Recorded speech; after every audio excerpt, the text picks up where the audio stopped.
21st, 2024, and it's 6:32. Call this meeting to order. 1A, this meeting of the Seguin Independent School District has been duly called, and that notice of this meeting has been posted in accordance with the Texas Open Meeting Act, Section 551.043 of the Texas Government Code.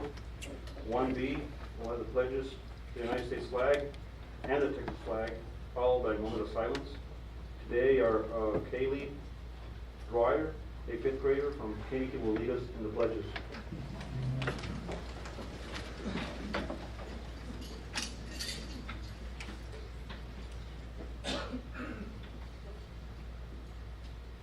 I pledge allegiance to the flag of the United States of America and to the republic for which it stands, one nation, under God, indivisible, with liberty and justice for all. Honor the Texas flag. I pledge allegiance to the Texas, one state under God, one and indivisible. Thank you, Kaylee. And now we'll have a moment of silence, and we would ask that you keep Mr. Lucas Balanis and his family in your prayers.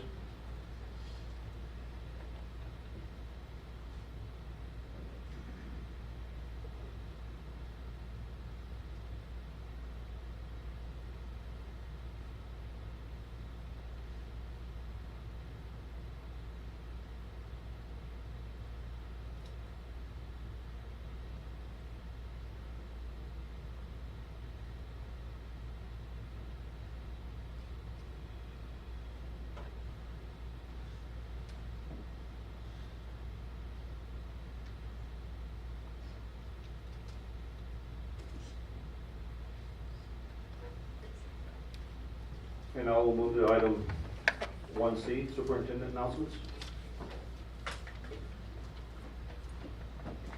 Thank you, Mr. Gitta. Good evening, Matador Nation. Last Wednesday, we announced our district elementary and secondary teachers of the year during our Teacher of the Year awards. Naturally, all of our campus teachers of the year are truly gifted and deserving of the honor. Yet out of this cadre of 13 outstanding educators, Brianna Green of Vogel Elementary School and Tracy Salazar of Barnes Middle School earned the elementary and secondary teachers of the year respectively. Now, both are completing their requisite paperwork to be considered for Texas Teacher of the Year as part of a statewide competition. Let me just say, I think they have a great shot at it. A big congratulations to both of these educators, and we wish you luck in the state competition.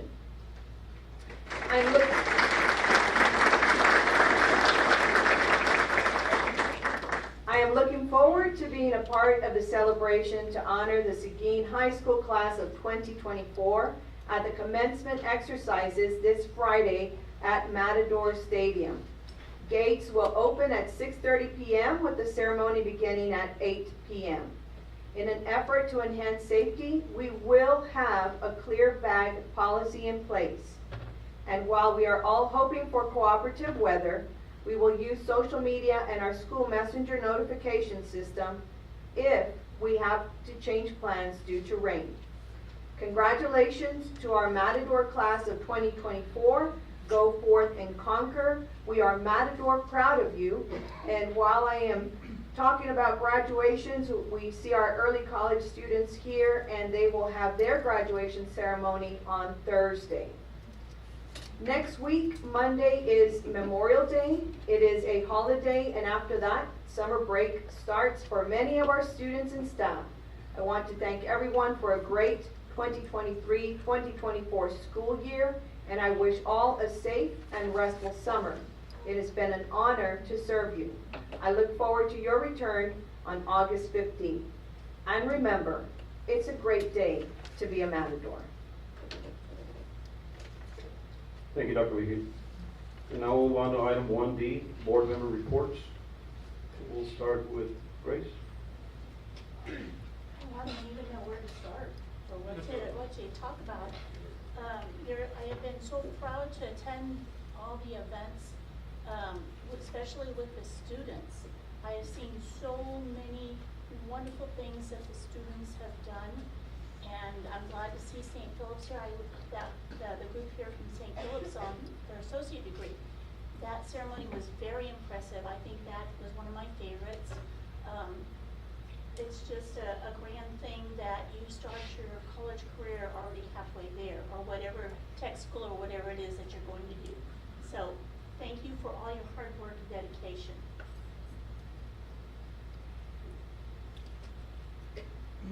I've been able to attend all kinds of wonderful things, especially in the fine arts, with choir, theater, the Weiner Talent Show. There's some staff and students there that need to take it on the road because they did a great job. And just seeing our Teachers of the Year and our retirees and people who have given so many years to the district, it's been a great way to wrap up the year. So lots of great things. Nothing to report.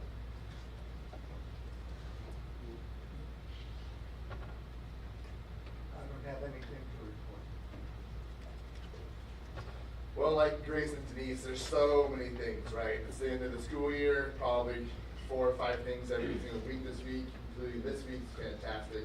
We're looking forward to tomorrow night being our Team of 8 training with this honestly brand new Team of 8 for this year. So that's going to be exciting.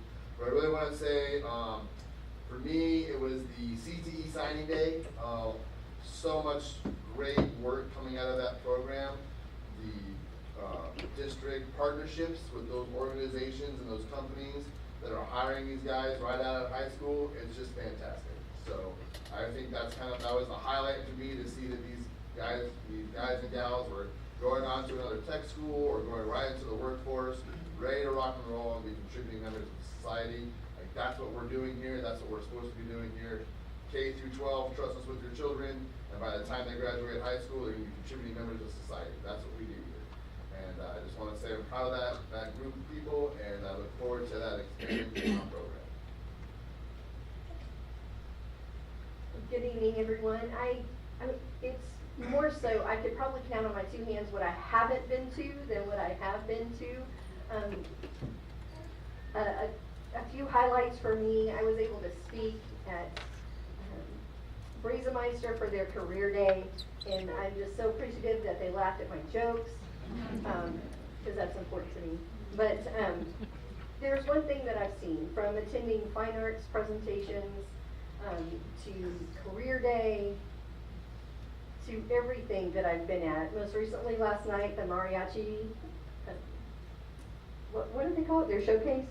It was phenomenal. But there's a thread that winds all the way through these events that we've been to, and even at our teacher retirement and the Teacher of the Year celebration, is that I see that our students are making connections.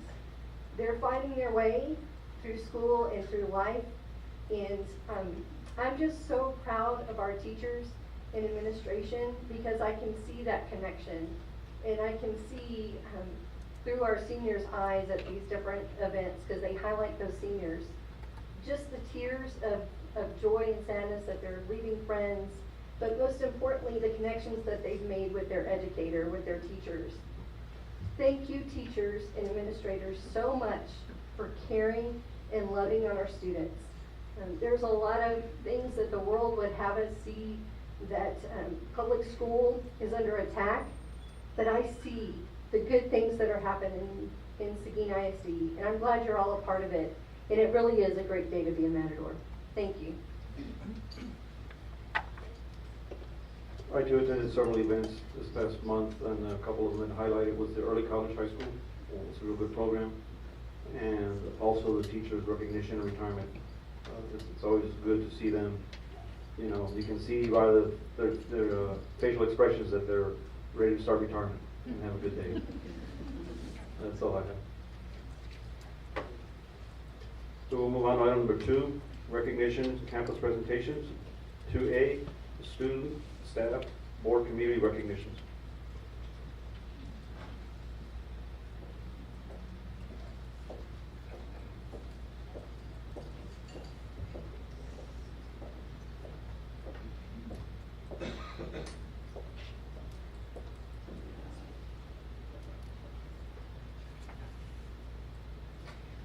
Superintendent Student of the Month. Each month, our campus principals designate deserving students we are privileged to honor during our regular school board meeting. We are matador proud to have several of these outstanding students with us tonight. Students, please step forward with your family as we announce your name to receive the Superintendent Student of the Month Award. Excuse me.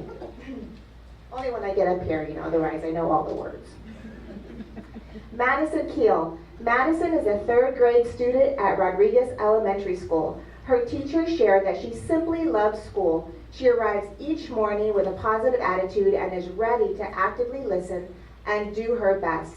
As a result, she has grown tremendously in math this year and has earned a spot in the A honor roll.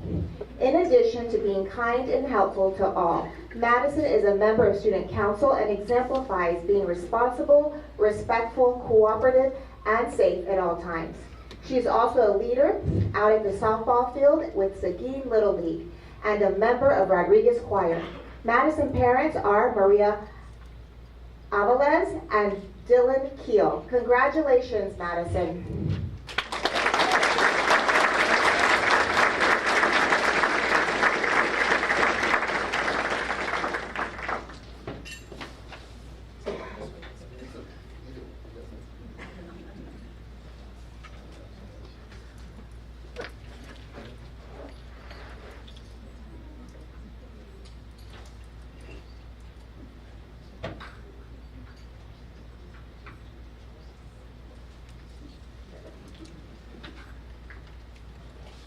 Evelyn Tovar. Evelyn is a Potland Elementary 5th grader. Her teacher, Ms. Ceballos, reports that Evelyn is an exceptional student who always makes a positive and thoughtful choices.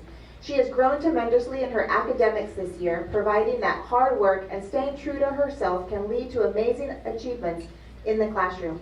Evelyn embodies the Potland pledge of being respectful, responsible, cooperative, safe, and kind. The staff and her fellow students are extremely Potland proud of this young lady.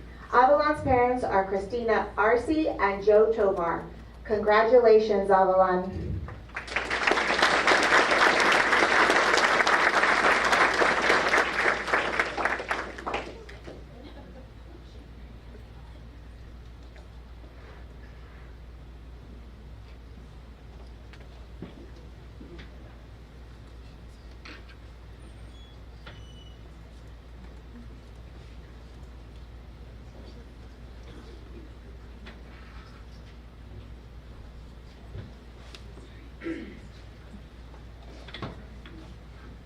Donovan is an 8th grade student at Barnes Middle School. According to Principal Jason Schmidt, Donovan is an amazing student with work ethic that is unparalleled.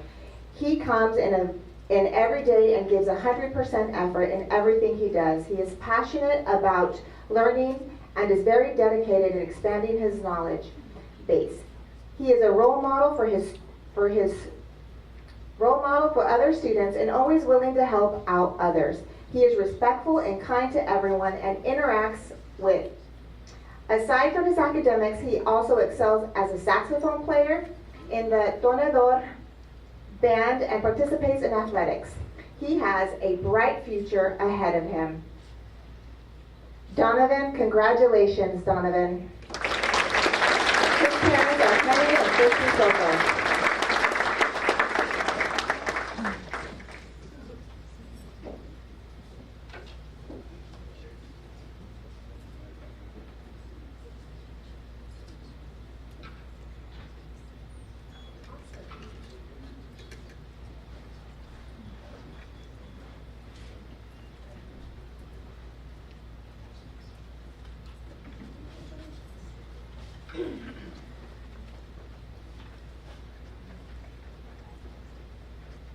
Brooklyn Mosher.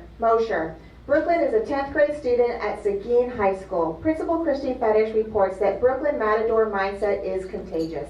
She is a model for kindness and manners as she interacts with adults and her classmates. Brooklyn is a proud member of the Star Steppers dance team. She helps everyone in need without asking anything in return.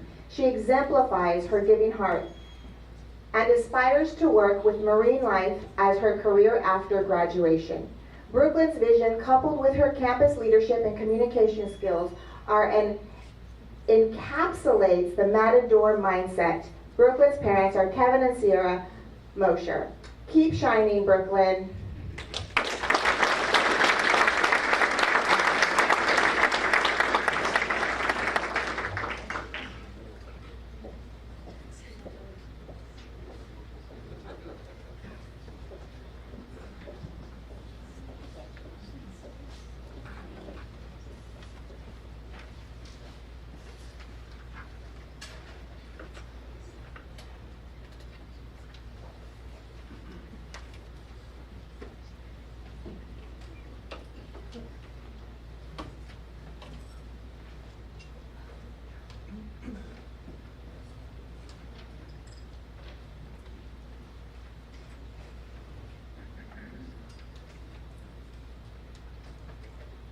Good evening, President Garrett, Dr. Cahill, Board of Trustees, and all of those present this evening.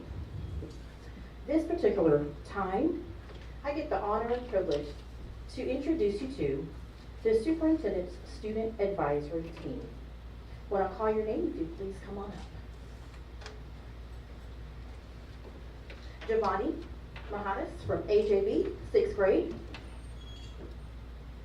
Vincent Rahel, AJB, 7th grade.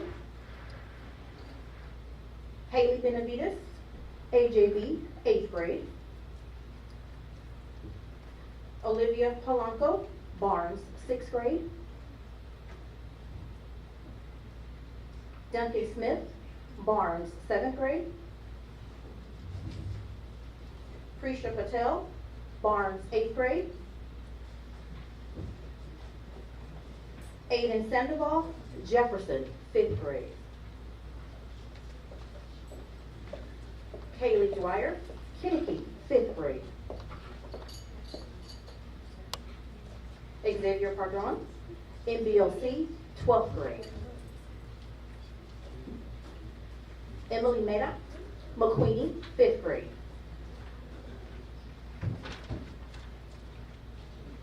Jocelyn Zyla, Potlon, 5th grade. Matthew Garcia Rodriguez, 5th grade. Jason Luna, Seguin High School, 9th grade. Jalen Pata, SHS, 9th grade. Caden Raines, SHS, 10th grade. Eleanor Prenderton, SHS, 10th grade. Danielle Naomi, SHS, 11th grade. Yvette Hernandez, SHS, 11th grade. Kayvon Luton, SHS, 11th grade. Taylor Krieger, SHS, 12th grade. Jeremiah Doxson, SHS, 12th grade. Cecilia Arona, SHS, 12th grade. Megan Ivy, Vogel, 5th grade. Jackson Kaler, Weinert, 5th grade. We could give these outstanding students who serve on Dr. McGill's board a round of applause.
I want to say a little bit about the student advisory team.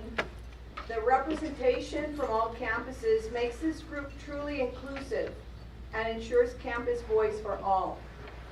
This year's team was focused and dedicated to improvement, collaboration, and collegiality among their peers.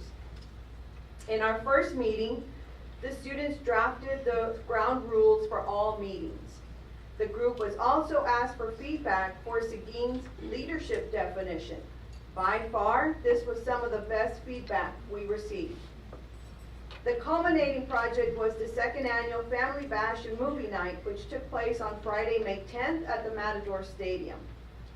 The leaders of this group organized the event, and with the help and support of many people, made this event a great success. I'd like to thank the district's leadership team for their support and attendance at multiple meetings, as well as Pete Silvius for providing really engaging activities, and Nancy Ramirez for the organization of the meetings.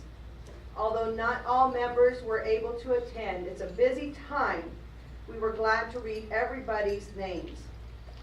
These students all exemplify what it means to live out and practice the Matador mindset. Thank you very much for your participation, students. And if you noticed, or maybe you didn't notice, Xavier is a senior on the team, and this year, ISD Superintendent awarded the seniors a cord for their participation on the team. I greatly appreciate all of the students, and Xavier wasn't available. He is now. What happened to him? Where did he go? Anyway, outstanding graduation. Congratulations, Xavier. The others are at Senior Sunset, I believe. We still have some more recognition of students. This evening, we are Matador proud to recognize 3 groups of Seguin High School students who have excelled in the classroom and in extracurricular activities. At this time, I'd like to call Dr. Saldana from Seguin High School to the podium to introduce the groups.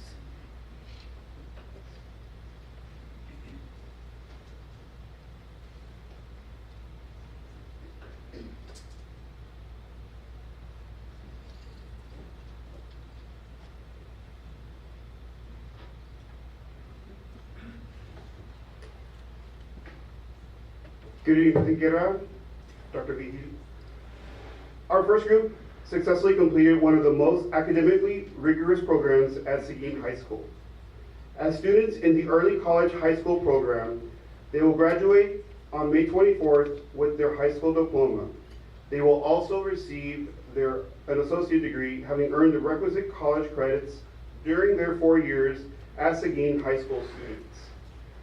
To tell us more about their accomplishments and introduce each is Bianca Duval, Seguin High School Associate Principal and Director of the Early College High School.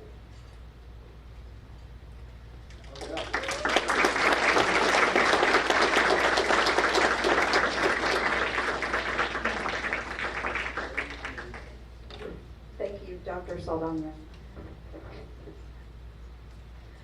Good evening, Board President, Mr. Guerra, Superintendent, Dr. Vigil, and Board of Trustees. Well, I had prepared something, but Dr. Saldana did it and said it. It is my honor tonight to introduce these early high school graduates, associate graduates, on their accomplishments. They will be celebrated on Thursday, May 23rd at 4 o'clock in the Alamo Dome. So it's crazy that they are going to graduate with their associate's degree before they even walk our stage at Matador Stadium. It's so exciting, and I'm so proud of their accomplishment. I would like to introduce Ms. Haker, who has been with these young scholars for the last 4 years. So I thought it would be an honor for her to present her class tonight to y'all.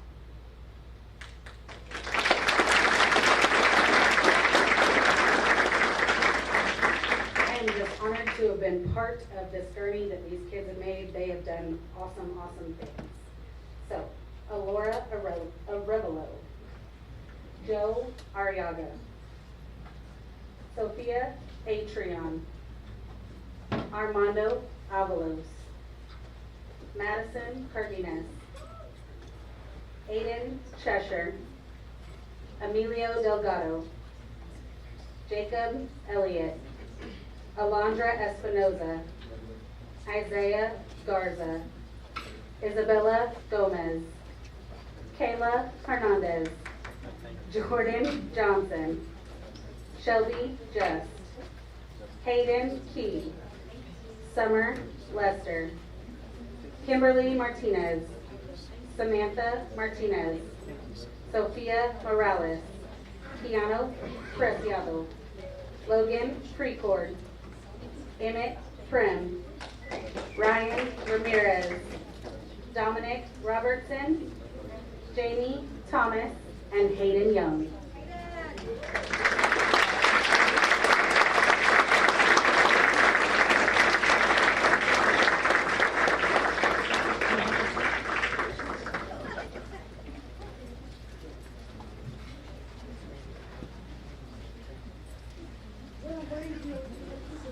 Board of Trustees and Dr. Beal, if you could join us for a picture, we'd be happy to have you. Let's go to the front. Yes. No, I think we're gonna be bookends. The students in the middle. Linda, you can't stand back there.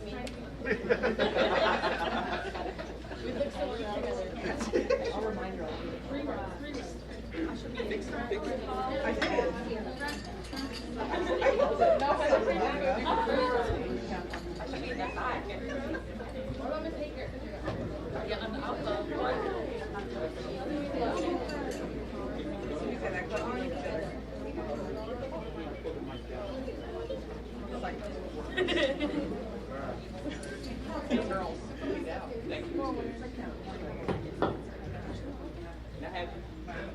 Ms. Mueller, can you, come in?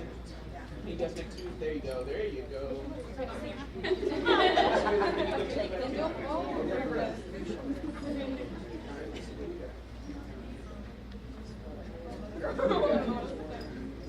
All right, we go 1, 2. 1, 2, 3. Got it.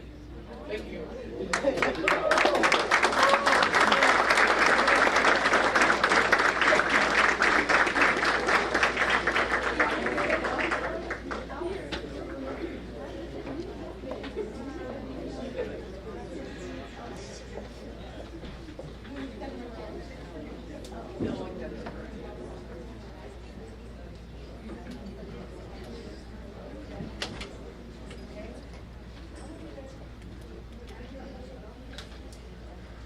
Congratulations again to our associate degree students. I always tell them they look sharp as they're wearing their caps and gowns. We had 7 Seguin High School students compete against 110 high schools in the Texas Undisputed Esports State Championships held in San Antonio earlier this month. Please welcome Seguin High School teacher and esports sponsor Jason Kowalski and Natalie Deeker to introduce these deserving students.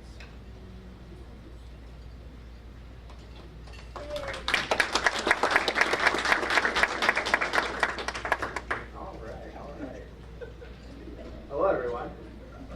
I'm Jason Kowalski. This is Natalie Baker. We're the co-coaches of the Seguin High School esports team. Got a little thing prepared we can go through.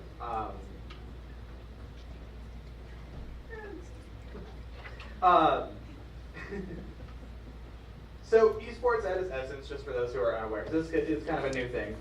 This is competitive video games. The term esports is a catch-all term to refer to games at a professional, competitive level in the same way that sports can refer to everything from golf to football to cricket to water polo.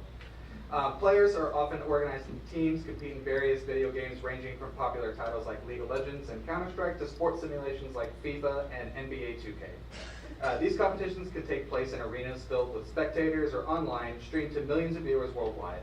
Just like traditional sports, esports athletes train rigorously, strategize, and compete for prizes and glory.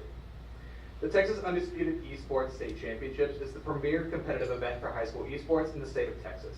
The event is a collaboration between several independent high school esports leagues and their partner schools and features 9 different titles for students to compete in. This year, 110 high schools from as far as Amarillo and Texarkana met at Six Flags in San Antonio, Texas to compete in a variety of solo and team-based games. Competition took place over 2 days, with group play on Friday and single elimination brackets on Saturday. The Seguin Matador Overwatch team was selected to take place in the tournament and represent our district for the first time, and although we did not advance past the group stages, our students made history for our campus by competing in statewide esports competition.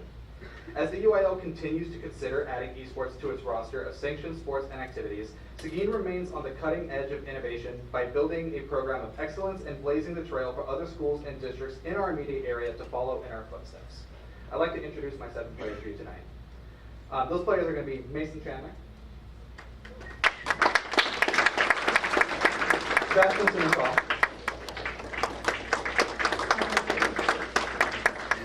Luke Morales, Evan Krim, Adrian Martinez, and Colton Chesney. And Isaiah Morales, so I guess I skipped it. Martinez.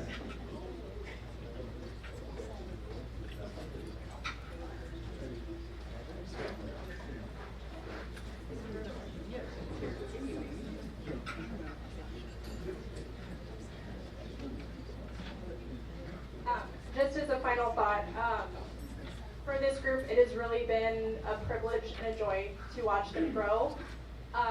Our esports program is quite small, and they have made leaps and bounds as far as progress goes. Sorry, I'm a little nervous. There's a lot of you out there. But at the end of the day, I am so proud of our students, both for what they have done academically as well as what they have done extracurricularly. They really conducted themselves like incredible professionals at the meet, at the state meet, and I could not be more proud of them.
Congratulations to our esports team.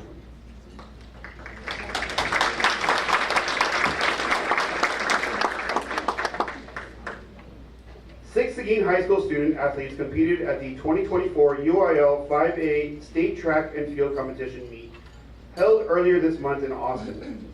Here to tell us more about their accomplishments is Athletic Director Craig Daly.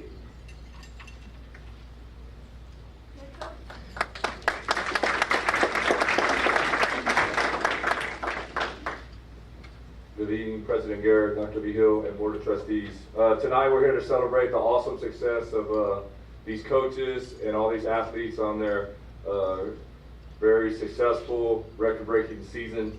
They not only represented Seguin High School, but Seguin ISD in this community in a great way in all the meets in Austin.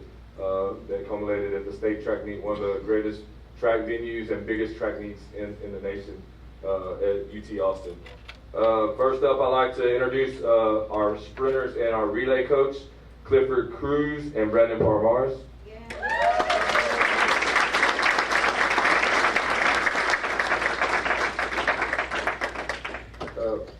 First individual, she's not present tonight. She's a junior. She qualified in long jump, and in the 100-meter dash, she placed 7th in the state in long jump, and 8th in the 100-meter dash, Deja Schuler.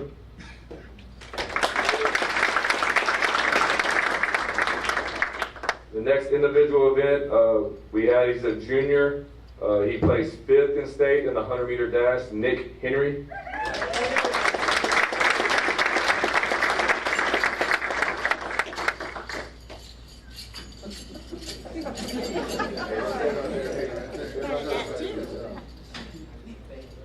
Okay, this next group of young men, they finished as regional champs.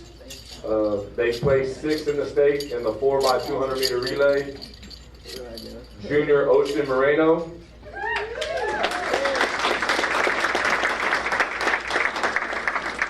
Junior Nick Henry.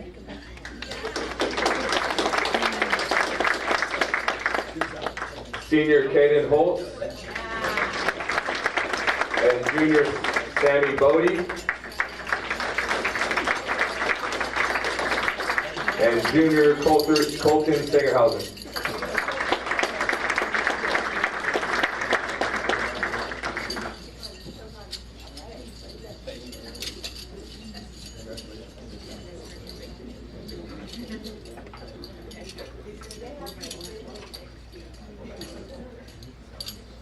Okay, and this last group of young men, they finished as regional champs. They finished as bronze medalists for the state of Texas in the 4x100 meter relay. All right, and going back to all the way in the Stone Ages of when I was in high school that we could dig, we found that this is probably a school record that we could find since then, running a 40.78 4x100 meter relay time of Ocean Moreno, Nick Henry, Caden Holt, and Elliot Weaver.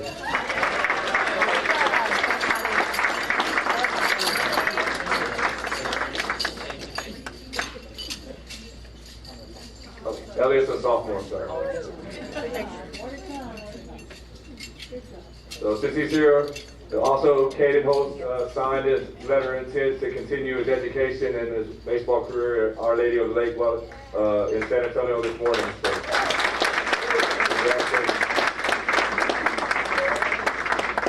thank you for your time, work.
Dr. Saldana forgot one. It is no secret that Seguin ISD has a long tradition of excellence when it comes to fine arts programming across the board. This is a testament to our talented students, their teachers, sponsors, and administrators, their family members, and our Board of Trustees. Seguin ISD Fine Arts Director Mark Deas is here to tell us about a special honor that Seguin ISD has received for the 6th consecutive year.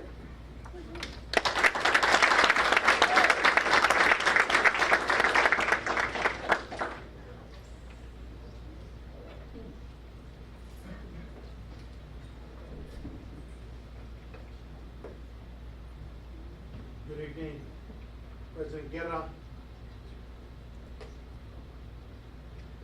Good evening, President Guerra, Dr. Vigil, and Board of Trustees. I'm excited to be here to share some exciting news. For the 6th consecutive year, Seguin ISD has been recognized by the NAM Foundation as one of the best communities for music education. Over the past 25 years, the National BCME Award has been awarded and honored to more than 1,000 schools and districts in 43 states for their unwavering commitment to music education as an integral part of a well-rounded education for all students. I'm very excited to be able to recognize our music educators that are here today, from kindergarten all the way to 12th grade at all of our 10 campuses. If we can have them come up to be recognized. We really do have some of the finest music educators in all of Texas, and we're excited to be able to provide a music education for all of our music students here at Seguin ISD.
And next, tonight, it is a pleasure to present the Apple Award to a staff member who has been with us for nearly 8 years.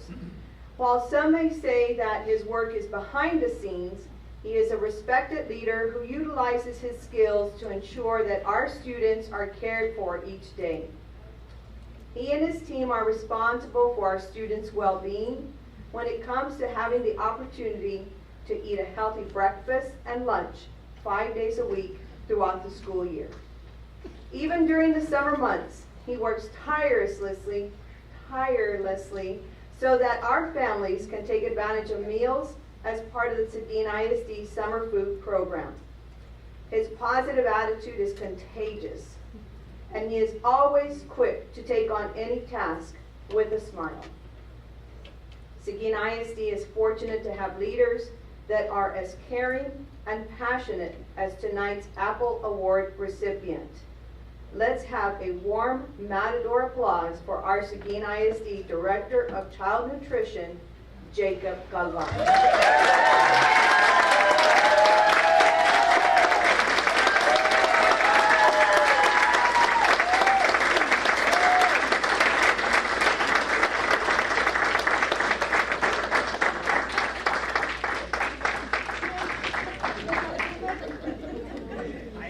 Them to be here.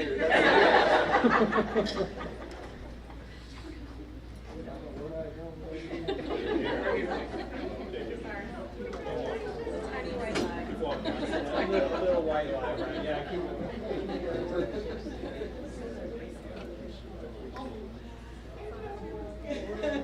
here.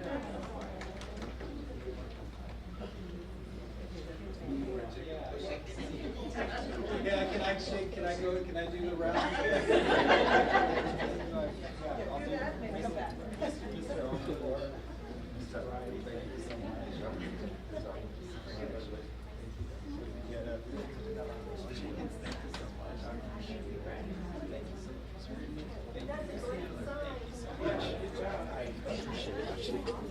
Sorry, I'm sorry.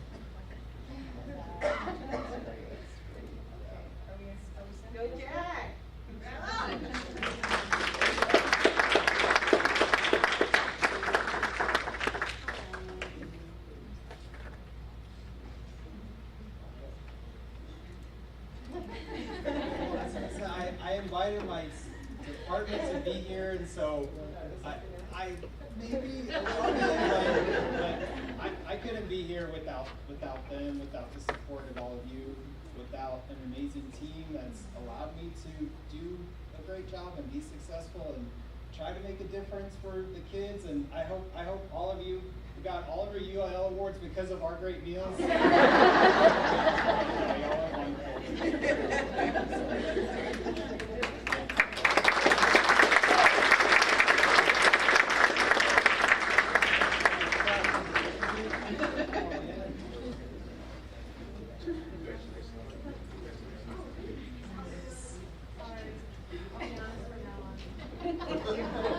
I know there were a lot of recognitions today. Thank you, everyone. Thank you to our board members. I know that you know we have such fabulous students and staff here, and so it is May, and it just seemed fitting to recognize so many of our students and staff. Thank you, Dr. Lee. Now we'll move on to item 2B, campus highlights. And Carl Jenkins will present or introduce. We're excited this evening and Matador proud to learn about initiatives, activities and initiatives in our school. And hotline is our guest today with Principal Annalisa Raquel, who is here to highlight the activities. Helps empower students to become better writers.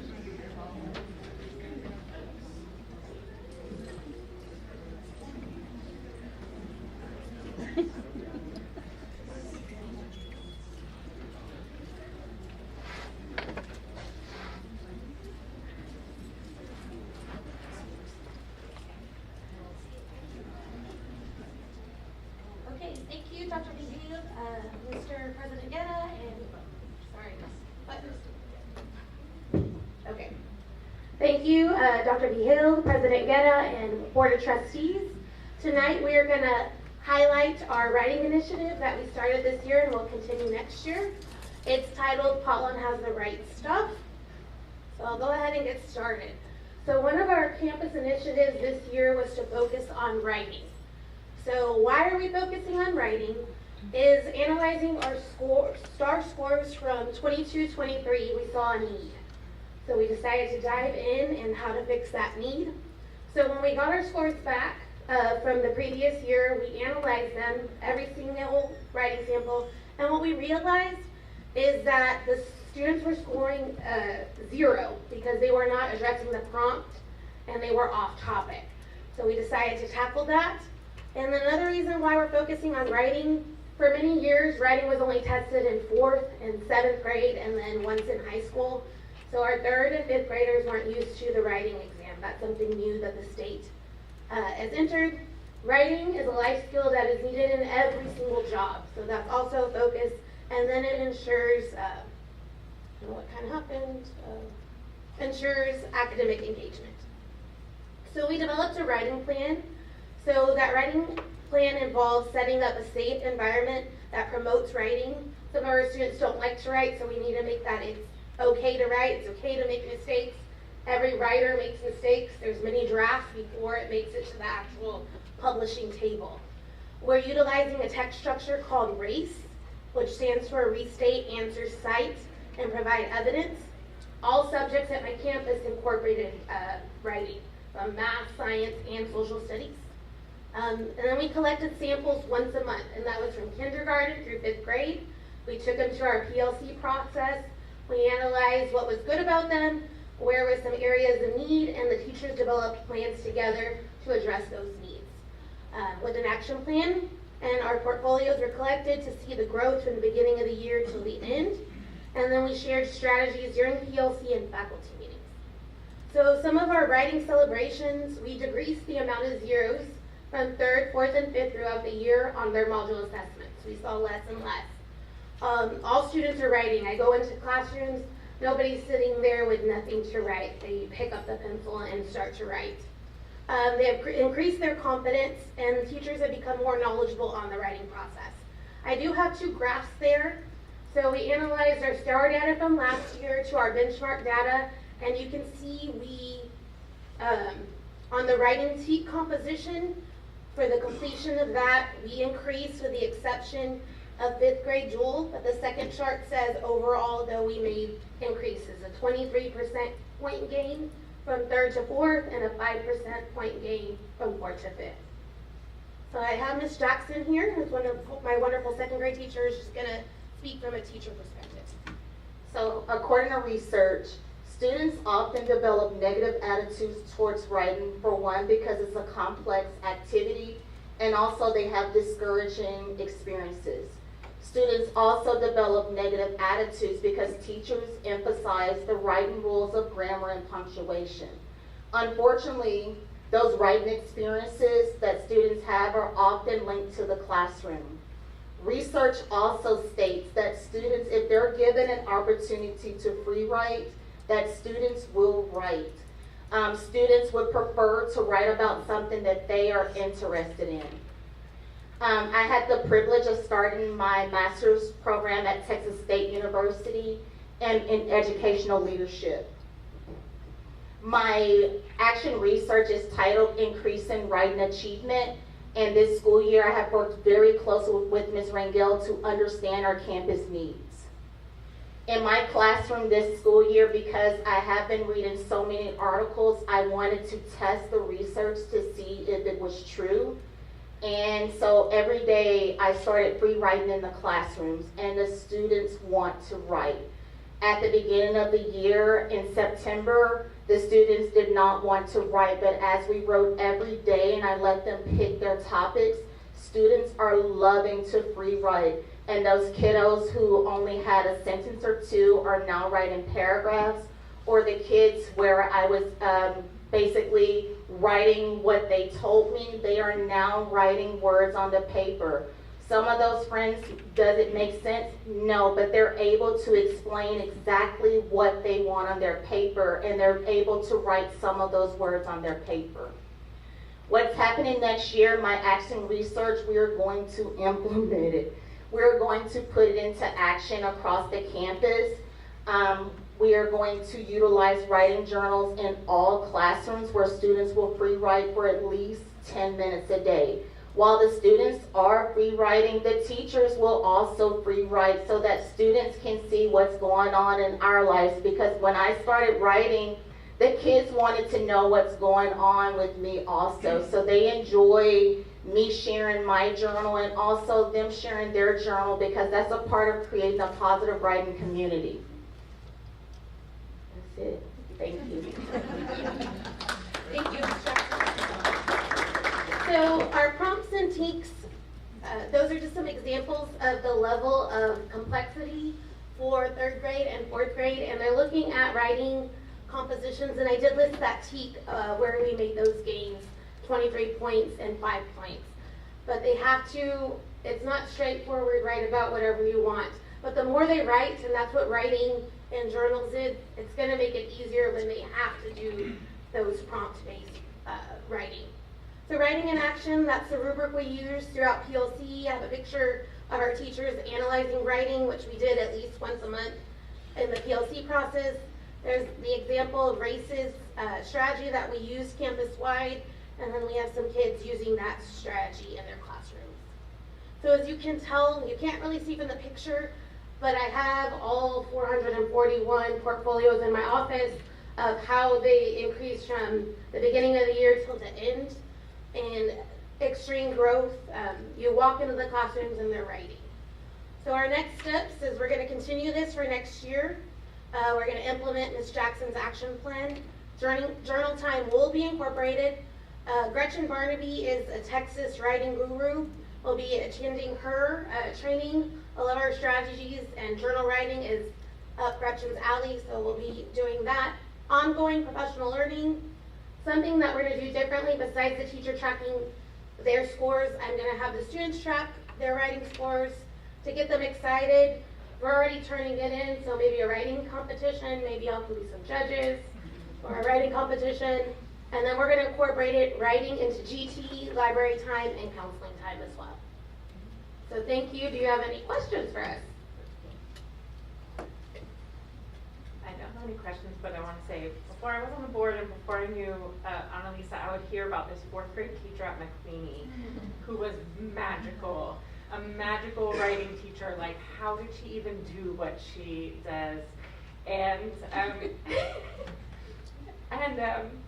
I'm so happy that all of Potlawn gets to get that from you, and you have another magical teacher right there, and it's a blessing. And so thank you for sharing it with the whole campus. Thank you so much. I appreciate that. I just have a comment. You guys are doing a great job. Thank you. And hopefully these kids during the summer, they'll have like a logbook or something they can carry and just continue writing. And it looks like you guys are getting on a roll. Thank you. You're gonna have so much fun with Gretchen. Yes. That's all I got to say. I love her. Thank you.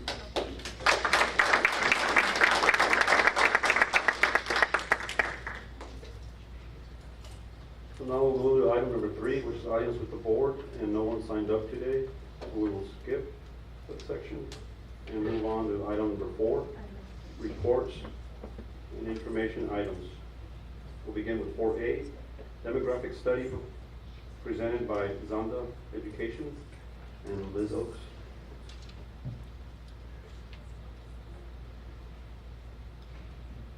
Good evening, President Guerra, Dr. Vigil, and Board of Trustees. The district hired Zonda Education a few months ago to do an updated demographic study for the district, and I have Mr. Hudson Huff here to do the presentation for y'all.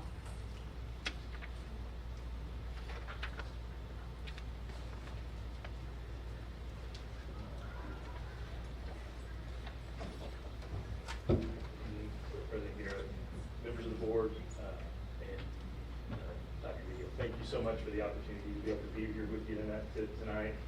Awesome night to be able to be here. Recognitions off the charts. That's incredible. So get a chance to see that as we go throughout the state. But definitely one of the tops related to how that was all handled. So awesome. Great to be a part of that tonight. We're going to go through quite a bit of information with you tonight. So I apologize for a little bit of it because it's a little lengthy, but I'll take you through the process of how we come to some of the information that we do. Please feel free to ask any questions at any point in time throughout the presentation. But we'll kind of go from there. We are Zonda Education, so our team has been in the business of schools and education, and really has been in the world of demographics for over 20 years now. We are a part of Zonda. Our group initially was acquired by Zonda, which is a national housing and data consulting firm. So not only do we get a chance to work with a little over 100 school districts in the state of Texas, but we actually, because of the national footprint of data that Zonda has, we can work in several states. And so we work in Colorado, Georgia, Missouri, Oklahoma, and as well as the Carolinas. So not only do we get a good feel of what's happening within the state, but we also have an idea of some of the things that are happening in other areas of the country, so that we can kind of get a good feel for trends and those kind of things as we're analyzing some of the data that's out there. Overall, we'll just take a brief look at the overall demographics of the district. You can see that there are a little over 49,000 residents as a whole. There are about 18,400 households. Sir, I'm sorry. Can you just give us 1 minute? Oh, We're sorry.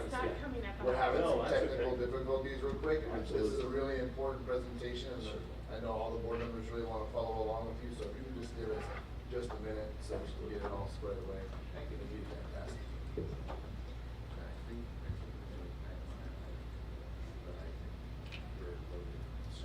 There it is. Okay. Awesome. Thank you very much for giving us that quick minute for Absolutely. No, that's okay. We can continue. Thank you. So as I said, we look up the overall population of the district, and so that gives you that 49,000 residents number that's there. We'll break down how many households are within the district. And again, that's a little over 18,000 households in the overall district. That breaks down to a household yield of about 2.6 related to the number of people that are in each one of those households.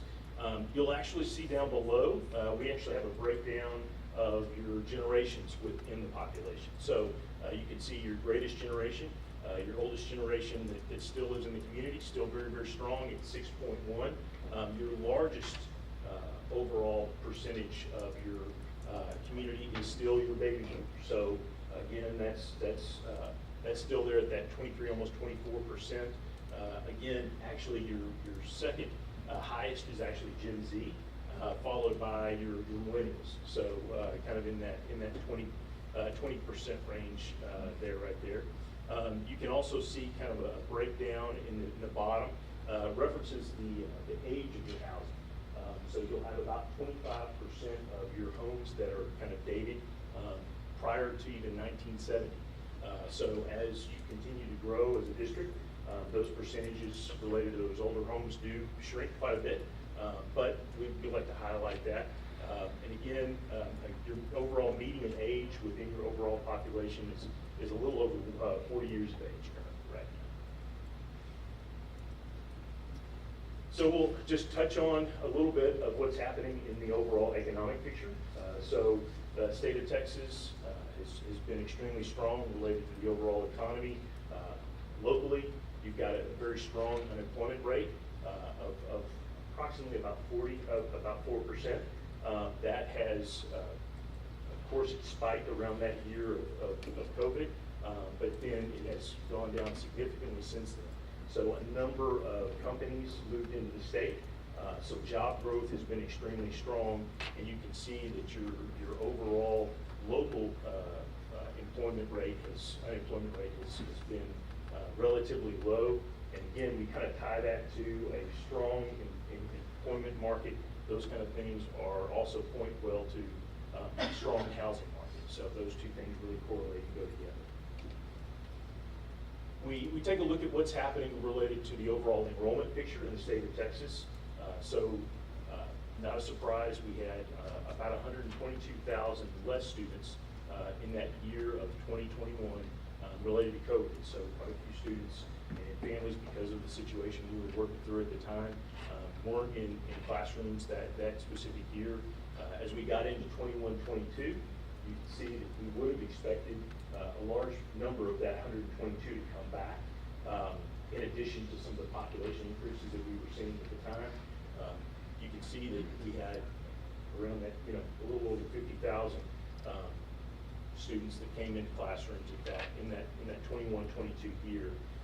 By the time we got to 22-23, you can see that we had that COVID return that we had anticipated. So we had over 90,000 students of an increase from one year to the next. We would have still anticipated this school year to still have an extremely strong number, because again, when you just do the math and know the population increases that we've seen, we would have anticipated a little bit larger. You can see basically about 13,000 additional students this year throughout the entire state. So we see that is, we know that some of the students are still there. We do anticipate that is tied to an increase in homeschooling. And we also see some numbers that have increased related to private schools. So some of those numbers are inching up over the last year or two, and we're seeing that.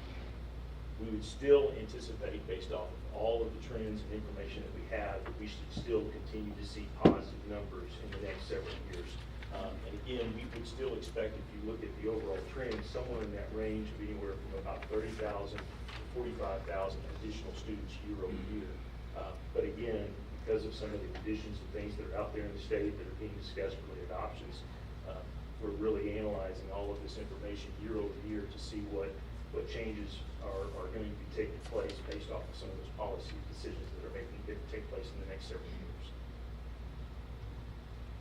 You'll also see this is just a state map that references the various different regions. It shows a little bit of a breakdown by district. You can see from that 22-23 year where we did have that 91,000 additional students, you can see those pockets, those regions where there was quite a bit of growth. That specific year by the green colors that are in the map. And then when you look at that 2023-24 year, our current year, you can see that many of those areas are no longer green, but have kind of leveled off at that stage of things. So that again kind of supports that minimal growth related to the overall enrollment throughout the state. When we look at the numbers related to Region 20 and look at what's happening at the local level. You can see over the last 5 years, there was an overall drop for the district of about 52 students. Again, had a very strong number, went through the COVID years, and then the last 2 to 3 years, you've actually had growth where you've actually come back and had a higher number and had enrollment growth the last several years. But because of that initial drop over the last 5 years, it looks overall flat in that general time frame.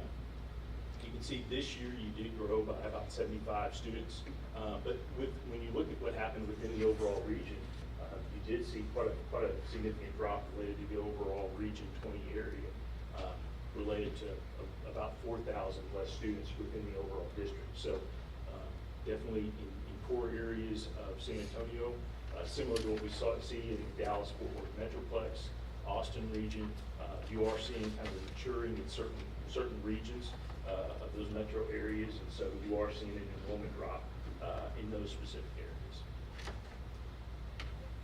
So we'll get into the housing picture, which is a big factor into analyzing the things that we do. We do a home ranking report that evaluates the number of starts that are taking place in the district, the closings, evaluate the inventory, that's those homes that are completed but have not been closed on. Your VDLs are those that I'll reference VDLs a couple of times, that's vacant developed lots. So vacant developed lots are those homes that are those lots that have roads and utilities all that have gone in, and they could begin building foundations immediately. And then we'll reference futures. So futures are those that are conceptual, may have had a plat done, lots that are potentially going to be built or designed in the future, but still anticipate those being out several years. You can see that you've got a current ranking related to the overall housing in the area of 13. Again, strong number of starts and closings, but then the other thing we just put out there is that overall number of futures that we have, and we'll highlight those as we go through a few of the developments that we'll touch on here later in the presentation. So you'll see kind of the housing picture related to home sales. So we had a surge of homes, surge of sales in the 2020-21 year. That was when your interest rates for mortgages were at an all-time low. So it was a good time to buy a house. It was a great time to refinance. And so you can see that increase in the numbers when you think about 2021, 2022. In 2022, as of March, was when the Federal Reserve they were analyzing a lot of the inflation numbers that were out there and started to increase the interest rates at a significant pace in 2022. By the time you got to the end of 2022 and the start of 2023, your monthly payments have basically doubled. So for a lot of young families, anticipating what the costs of those homes are in relation to what those interest rate prices were, made it much more challenging to purchase homes at that stage. So you can see that those are factoring into some of our overall home sale numbers as of 2023. The other factor is you've got a lot of homes or a lot of people in your existing homes where you're locked in at a much lower rate. And so the interest of going and buying a new home when you're locked in at that lower interest rate is much more challenging. So you have less existing home inventory that's out there currently right now than what we had a couple of years ago.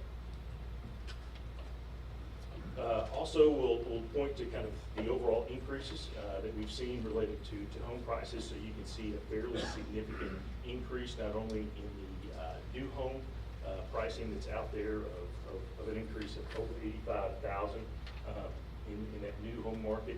Again, 162 when you're looking at some of the existing homes and what they would have sold for, back in 2015 to where we're even looking at the numbers this year. So when you combine that significant price increase, from what it was several years ago to what it is currently right now, and you talk about a 7% interest rate, the 7% interest rate isn't that difficult to. Many of us know what it's like to buy a house at 7% several years ago, but 7% at some of the prices that we see now are what actually causes some of the challenges that are out there in the market right now. We also look at kind of where we're at with home starts, so you can see, similar to what you saw in the housing market, a surge in the number of new home starts. When you look at the 2021, 2022 year, by the time we get to the 2023 year, you can see that there has been a little bit of a drop related to the overall number of homes that were started in the district. Overall, again, still a fairly solid number related to new starts, but it is at a slower pace than what we saw in 21 to 22. And then you can also see that the number of closes, again, kind of had that spike when you look at that 2022-2023 time frame, and we're seeing a little bit of a drop in the last year or so, just because it's more challenging to close on some of those. Younger families are trying to figure out how to come up with the dollars to be able to close on some of the pricing that's out there currently right now. So we'll do a breakdown and analyze those housing developments in each one of the elementary zones. And so you can see related to Bowl is by far the highest number of annual starts. When you think about starts, closes, all of those, it's been top over this past year. That is followed by McQueen, and then Kinnicky is third there related to that. When you think about overall futures, and you think about long-term numbers out there, McQueen is at that 2,100, almost 2,200 futures that are still out there. Again, about 330 future lots out there that are on those in that vacant developed lots category that I was referencing earlier. Again, Kinnicky's also there. Vogel, all of those have fairly significant number of futures that are accounted for within those areas. So overall, when you look at the overall district picture, we'll talk about the overall amount of activity that's potentially out there. 13 active building subdivisions that are currently within the overall boundaries of the district. Again, about 650 vacant developed lots ready to be built on. Over 5,000 futures that are out there in various different planning stages. And again, not a lot right now in multifamily. We've got a few duplexes that are identified within a development that we'll touch on here briefly, but not a lot of multifamily currently out there right now. When you get kind of in the northwestern region of the district, in the McQueen attendance zone, you've got Greens Point Heights that has that 336 total lots, 109 futures, 89 vacant developed lots to be built on. Not a lot of housing activity taking place currently within that development, about 3 homes that are currently being built right now. But they have finished 25 homes this past year, so typically about 25 homes the last year or two related to that development. We also will look at student yield. So I'll reference student yield. That's a number that's related to, if you think about 10 homes being built, a student yield of 0.118 is basically 1 student for every 10 homes that are built. That's probably on the lower end of a single family development. You'll see Hidden Brook down to the east of that actually has 499 total lots. It has a yield within that development of 0.731. So for every 10 homes that are built, you would have approximately 7 students that would be coming out of that development. So a traditional yield that we see for most developments is somewhere in the range of 0.45 to 0.6 is kind of a standard yield. Sometimes it'll fall a little bit below that 0.4 range. And again, I would reference anything that's above a 0.7 to 0.8 is an extremely high yield. Many people think that you would sometimes have two sons or $2 for every home that's built. It's typically not that extreme. It's typically somewhere in that 0.4 to 0.6 range. Again, 6 homes currently under construction in that development right now. Again, a small number of homes that were finished, about 23 homes as of the end of 2023. Also in that McQueen area, just a little bit further south to the west, is Ridgeview Estates that has a total of about 674 total lots. Again, a fairly significant number of futures in that overall development, 461, 78 vacant developed lots. Not a lot of home activity currently taking place as of the first quarter of 2024. That could have changed in the last month or two, but right now we don't see a lot of housing activity currently taking place there. And again, fairly low yield of about that 0.229 related to the number of students in that area currently.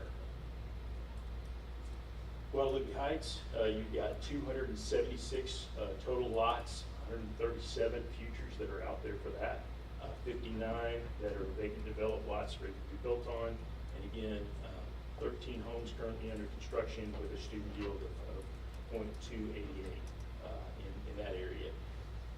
Much more home activity with 54 homes being built in that overall development this past year. Jefferson Place, where I talked on the duplexes, this is in the Jefferson attendance boundary. This has 88 total units within that. They have had a few of those built currently right now. Analyzing that, we're getting about 0.3 yield, so 3 students for every 10 units that are built out there. And when you look at the rent rates out there, it's about $1,500 per month for that. Just to the south of that is Walnut Ridge that has 108 total lots within it. About 20 homes currently being built right now in that overall development. 52 homes that are occupied, and analyzing that, number of homes were at a yield of about 0.3. So again, fairly conservative, lower yield in several of these developments. When you look at Connecticut, you can see there's kind of various different developments that are in various different stages. You've got Greenfield that is just about finished out. It's got about 122 total lots, 6 homes that are being finished up this spring. Again, a student yield of about 0.383 within that.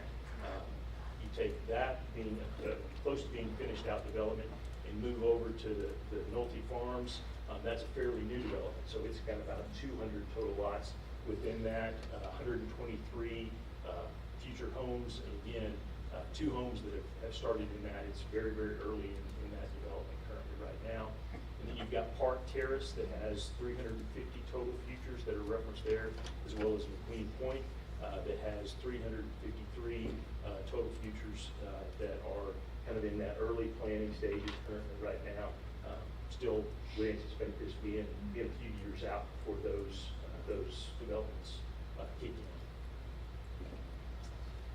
You'll also see in the Vogel attendance zone, there's our current Arroyo Ranch development that currently has almost 1,100 total lots within that overall development. They do have 432 futures that are accounted for or referenced for the total development. They do have about 522 homes that are being completed and are currently being occupied. And again, so that's got a yield of that 0.375. And again, I would reference the fact that we see about 27 homes that are under construction. So the pace of construction is really matters when we're evaluating the amount of population increase, enrollment, those kind of things. So whenever we start to see 60, 80, 100 homes being built at a time within certain developments, we would anticipate significant enrollment increases following that type of pace. Also, Park House that has about 602 total futures in that development. We talked to the developer. They are saying that they are moving forward with this development. They did have the land up for sale. Was referenced up for sale, but we talked to the developer and they are saying that they are going to move forward with at least a portion of that. So definitely something to monitor and continue to consider as the district is making some decisions in the future. Multifamily yield, overall, we can take a look at all the different multifamily that's out there. That can be apartments, that can be duplexes, that can be some of your manufactured housing within certain areas of your district. When you look at the overall number of units, you've got about 2,700 total units throughout the district that are in those categories. And you've got about 820 students that reside in those units. So a yield of about 0.297. Again, that is kind of consistent with the numbers that we would ultimately see somewhere in that 0.2 to 0.35 range is typically what we see for multifamily in many districts out there. This will just show you kind of where we're at related to the overall student density. It's kind of a dot map that shows that you've got about 235 students that currently reside outside of the district. That represents about 3.2% of your overall enrollment in the district. That's a fairly low percentage. We see sometimes out-of-district transfers that can be range from anywhere from 10% almost up to 20% for smaller districts. So again, not a large percentage. Sometimes that really ties to students that are coming in with their parents that work on staff. So that's definitely something to take into consideration. And then also knowing within the overall city limits of Seguin, you've got about 4,685 students that reside specifically within the city of Seguin, within the district. We'll also take a look at the TEA data that's out there related to those students that live in the district that are going to school districts outside of the district. And so this gives you kind of a track or a trend referencing the numbers that are out there. So the last several years you've had approximately about 460 to 480 students that again transfer out. Again, many times over related to those specific school systems, those are those students that are following their parents to where they work. So you'll see that. And then we did see a little bit of an uptick in our 2023-24 year where we actually saw an increase of a little over 65 students that transferred out compared to the last few years. So we'll also evaluate, this is a little bit of an eye test, but it is related to kindergarten numbers. And so you can see that we will reference your kindergarten enrollment compared to the overall number of births that you have in the area, and then we correlate that to a general ratio. So it's not necessarily what I would say an exact formula, but it gives you an idea of what that ratio is, where we would anticipate general numbers coming in from one year to the next related to your kindergarten numbers. And then we'll do an analysis of the last several years related to the district's enrollment by grade. And so you'll see highlighted in yellow your highest grade group, and in green you'll reference your second highest grade group. So we'll analyze that to see what large grade groups are going to potentially be coming through, maybe graduating out. If you have a small grade group behind that, from one year to the next, you might have a little bit of an enrollment drop just because of that grade class graduating out and coming back and being replaced by a little bit smaller grade class. Sometimes that just naturally happens. Down below that is the cohorts, and so you'll actually see that anything above a 1 references an increase from one year to the next. So if your third grade cohort was above a 1, that means the second grade class grew in numbers to the third grade class. And so we track that to just analyze where that growth is occurring. And you can see at your elementary level, all of your numbers really from almost all the way up through 9th grade are all at a positive. So they're above a 1. But if you see those ones and higher ones in those lower grade groups in elementary, you can anticipate long-term growth because you're not, that scenario where I talked about graduating out of a high class and it not being replaced by a significant kindergarten in the first grade class, you're going to have some drops, but that's not the case currently right now. You're all above a 1, significantly above a 1 in all those elementary school grade groups. So we take all of that information in and analyze that related to what that potentially would be year over year. And so you can see we don't see a tremendous amount of housing activity. So whenever I talk through the amount of housing activity that we had going into the fall, we would not anticipate a significant number related to some of that housing activity. But we still would anticipate growth in a positive number. So we could be at that 0.6 But we anticipate that some of that will pick up. Part of that's going to tie into the stage of where those developments are. There have been some challenges related to water and infrastructure. Some of those things are starting to come together. And so when those things start to fall in line, we would anticipate some additional developments kicking in and more housing as a part of the existing developments starting back up. We also anticipate that the interest rates currently right now have been higher for longer. So that's why we got a little bit more of a conservative view. When we started the year, we anticipated several rate cuts that were potentially going to be out there.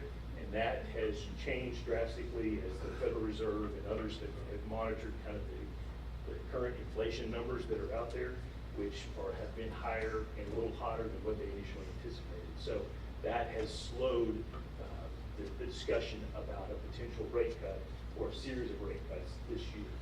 So we still think that there is the potential that there could be a rate cut at the end of this year, but most likely that would be pushed into 2025. And at that stage, we do think that there will be a series of cuts that will take place, and that should help the overall market in that stage of things. So that's part of where you see some of those numbers where we reference kind of more of a conservative view, a little bit of a drop, but we just anticipate some of those starting to pick back up in those outer years.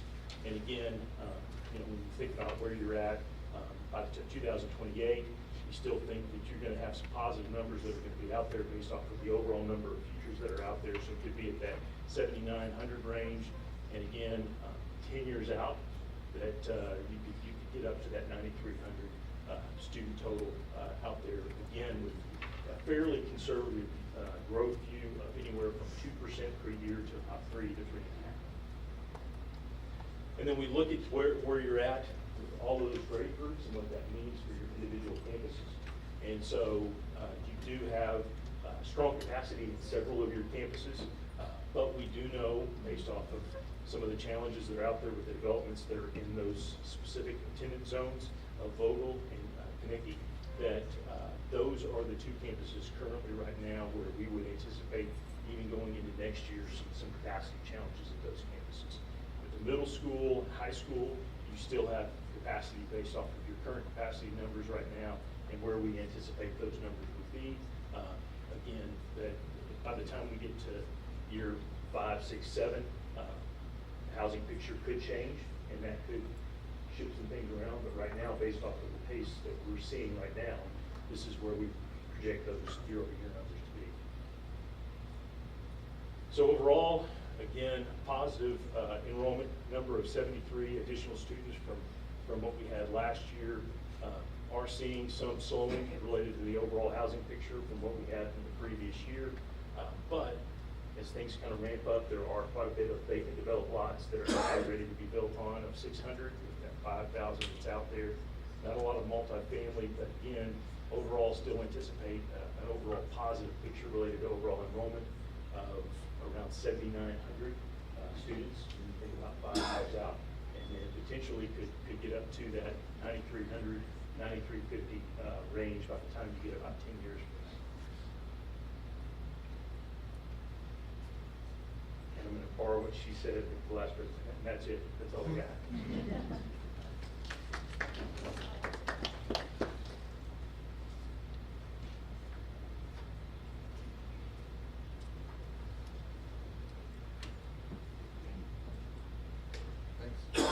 I just want to add that I went back to 2019 company SDS, their demographic study, and especially the forecast, because I was interested in seeing the forecast that they made in 2019, what happened from then until 2024, and they feel like right in the middle as far as the projections for enrollment, because they had a low and a moderate. So they even further, your data pretty much aligns with what they predicted beyond 2024. We're going to hit around 8,000 about the same time. So either y'all use the same software or it may range a little bit, definitely from one year to the next. I've said in fairness to many people that are doing this, they did estimates in that 2018, even 2019 time. Many of us would not have anticipated the housing surge that we had that would have come out of a pandemic and several other things that we we had. But the one thing that I will say that is similar is we do analyze the housing picture. So, that's really what drives some of the numbers that we put together. We're going to analyze that housing information. We take the geocodes from the district and analyze that yield information and put those things together with all the other things that we talked about tonight. Kind of helps be able to put that together. But there should be some form of methodology that's close to that. It was interesting to see the Arroyo Ranch just ran and they had a section off now compared to what it is today. So predicting was pretty, I think we have enough solid data moving forward that we are going to grow. I mean, we've got two different demographics. Yes, sir. Just got to get ready for it. Members, any more questions? Thank you. Thank you very much. I have a quick question. How do we move forward now that we have this information? Will we get another update of what we're projected to do, or? Dr. Padilla?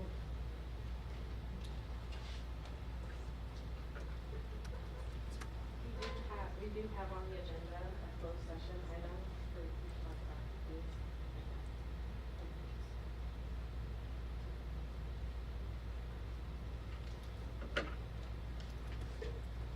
Well, now we'll move to item 4B, Seguin ISD bond construction update. Bill Lewis will present.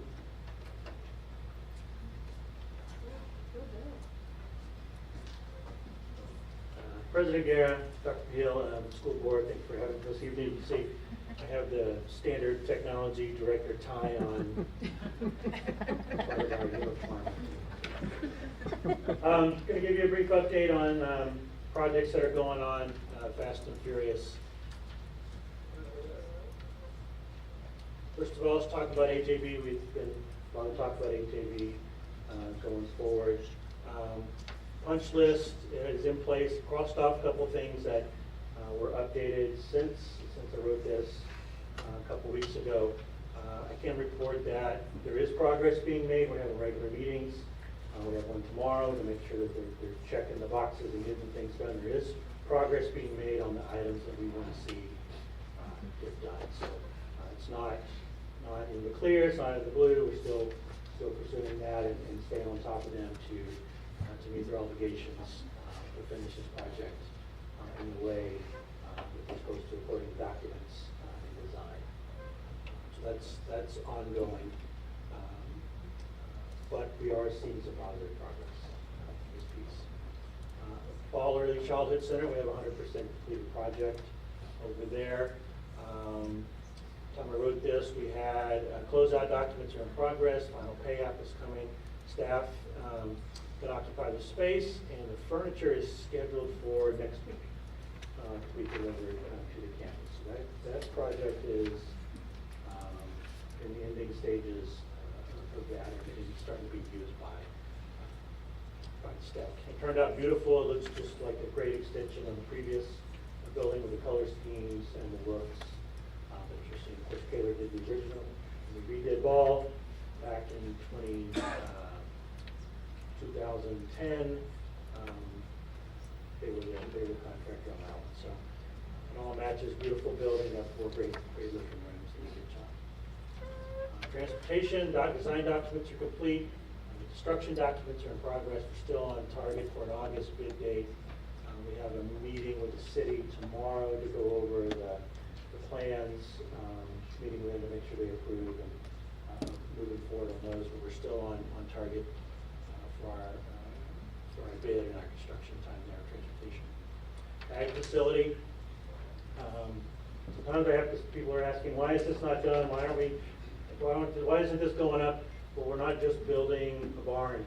We're building a huge ag facility, ag science facility with lots of moving parts, lots of details that the staff at the high school has been, and the ag teachers have just been awesome, providing all the details and the things they want, the things they've seen, the things they've learned and heard, very specific to the different animals that are going to be kept and raised in these facilities. So moving along, we're on target, we're on timeline here for this. Some things that are coming up is we are going to be doing some water testing for the wells that are out there. We didn't have electricity on the site, so we're just now getting electricity to the site so we can turn on that well, start testing the water, because we'll be pulling a lot of the water for the bibs from the well, and not paying for the water from the water provider out there. I have a meeting with the county coming up on our plans. Still working to schedule that. Some of the things we're working with vendors on are the enclosures and the types of panels we're using, and we're also talking about the full grounds security look that with fencing, to not just fencing to keep the animals contained, but fencing to keep the site protected like any of our campuses. So there's challenges there with getting out a little more rural, power data, those kind of things. There is a brand new fiber line that was run out there just recently, so we have some other options. So we're looking at those kind of things moving forward. Can I ask a quick Yep. question? The decision to remove the house, and I know when we originally talked about it, we thought we might utilize that for something, that now they decided So just not poor shape. It's just not worth rebuilding that house. It's just not in good enough shape to keep. I originally thought it would be. I have a quick question before I forget. The water testing, do we know when that water was tested last? Do we have any historical data, or are we starting fresh? Don't know. We're submitting all that. We're starting fresh. We're going to do all new testing on that. And also we're going to test the pressure, make sure you can handle that. The hose bibs can all handle the water being pulled from that pump. So we may need to put a new pump on the well, but that's all part of this testing process to see moving forward. Do we know who's going to be doing the testing? We have not hired that person for testing. Oh, lab. Okay. Thank you. You looking for some business? No, I'm just, GBRA, I believe they've done it. Well, you're familiar with GBRA, the study they did. Some other projects that are going forward, we have timeline for the furniture for Barnes, NBLC, and DAP is in progress. Safety and security, I know contractors already started marking post locations and identifying utility areas at AJB, Sigurd, and Ball. So those are moving forward. Roofing, district-wide, we're saying 98% complete, because we're still about 95% complete here. I talked to, just today, our facilities person that was here when I started, way back, and we talked about the roof a little bit, and I was like, what kind of work do you remember happening on this roof when it started? There's been basically no work done to this roof except just patching since the district bought the building, and I'm going to get the year wrong, but late 80s, I believe. So maybe somebody who shopped here, maybe remembers when it converted, but it was somewhere around that time. So there's been really no significant work done on this roof, and there's actually some construction that's going on up there when you're talking about around the windows, and the ledges and the edges of this building, redoing. So I know it's been loud, and I know it's been bothersome, and I know it's taken a while, but when you get up there and you start peeling back those layers, you find all sorts of stuff. And so they're working on that. We're getting really, really close. All right. Queenie and Barnes, I know contracts are in final approval. Barnes building permits have been awarded. The Queenie permits have also been awarded. I know we're going to have Barnes groundbreaking May 28th at 6:30 p.m. I think that's maybe the first time you may have heard that. I think I just learned that today. So, election day. So, 6:30. Vote. Should have already voted. But then vote. Come on out. Support our schools. Baseball, softball complex. Over there today, sessions, masonry's in progress, looking good. Plumbing is ongoing. Turf is complete. Baseball fencing is in progress. I think you're going to see the pads maybe going up by the end of the week on the outfield fence. The batting cage, the steel has not been delivered yet on site and constructed, but that's okay. There's using it for laydown right now for some other things. But it's coming.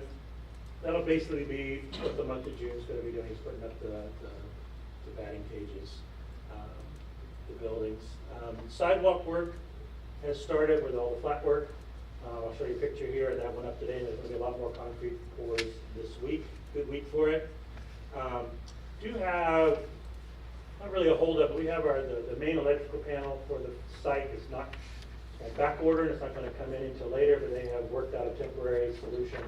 So we have power all over the facility until that final one comes in. So that's been worked out. We were trying to think we might have to not power up the concession stand, just have the fields going, but we've gotten past that and we have a When was solution that for that. estimated time of arrival? Probably it's like, right now it's December, but it could be earlier. But we have temporary in place, and so there's not gonna be really any interruption in service. And plus, those facilities really aren't gonna be in use until later anyway. Quick question on the drainage, with all the rain that we've been getting, has the field been holding up, or is it still too early to Can't tell? tell raining on the fields. It sucks a lot of off the guys. Coach Daly, if you're still here. Yes, sir. You can. It could be raining and stop, and 10 minutes later, you don't even know. The drain. Yep, that's working. Haven't had our bond oversight committee. Our last one was on April 16th. We did a tour. We finished up with a tour of the baseball, softball complex. Our next meeting is going to be the 1st of September. Looking at maybe holding that over at Barnes because there'll have been some summer work completed or nearing completion, so we may hold that meeting over there. Hasn't been decided yet. That's the date for our third meeting. You can see some pictures here. Concession, these are all from today. You got your concession stands right here, ticket booth. You got the look back from behind the softball field. You can see the flat work here that was poured today. This is the third base dugout on the baseball, so that goes back side. This way we got more coming. And I just wanted to stand on the pictures now, so when I take this picture, feel like how cool. Looking back, so you kind of see the whole site. Pretty neat, pretty awesome view from there. Any questions about the ongoing projects? All right, thank you. Enjoy your evening. Thank you, Bill.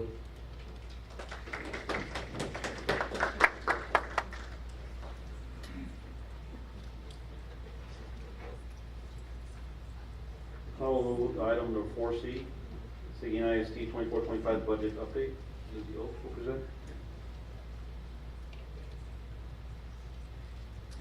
Good evening again. We have been, it's very much a collaborative effort working on the budget. That is a lot. Trying to get the deficit number down and look for holes, and so I just kind of wanted to give y'all an update.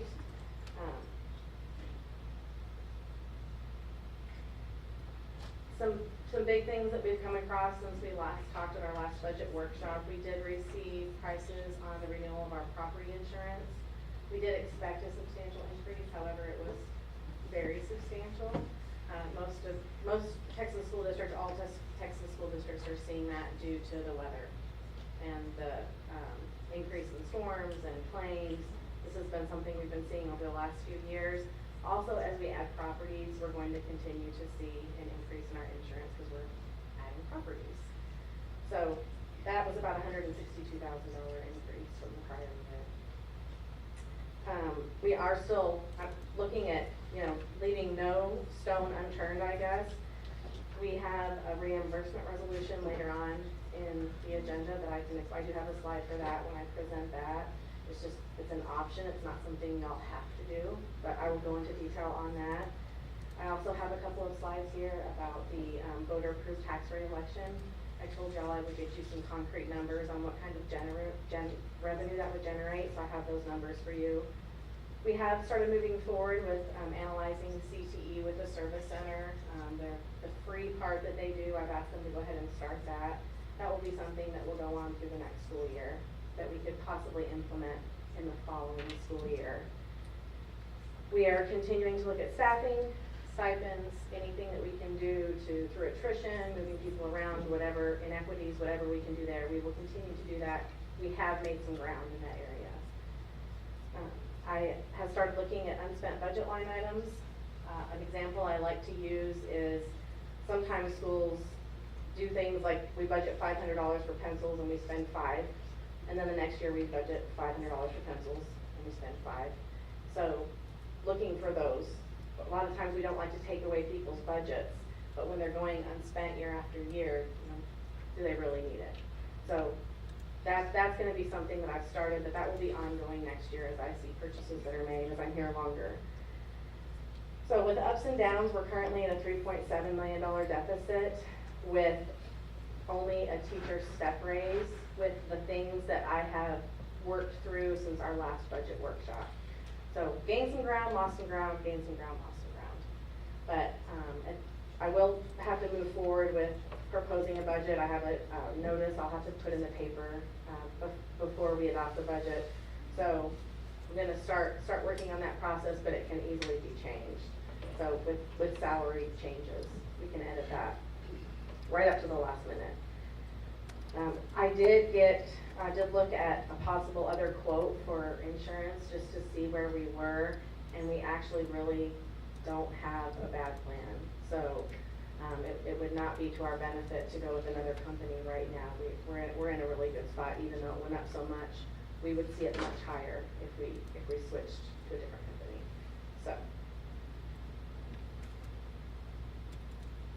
these are the numbers that I told you I would get in regards to a voter approval tax rate election.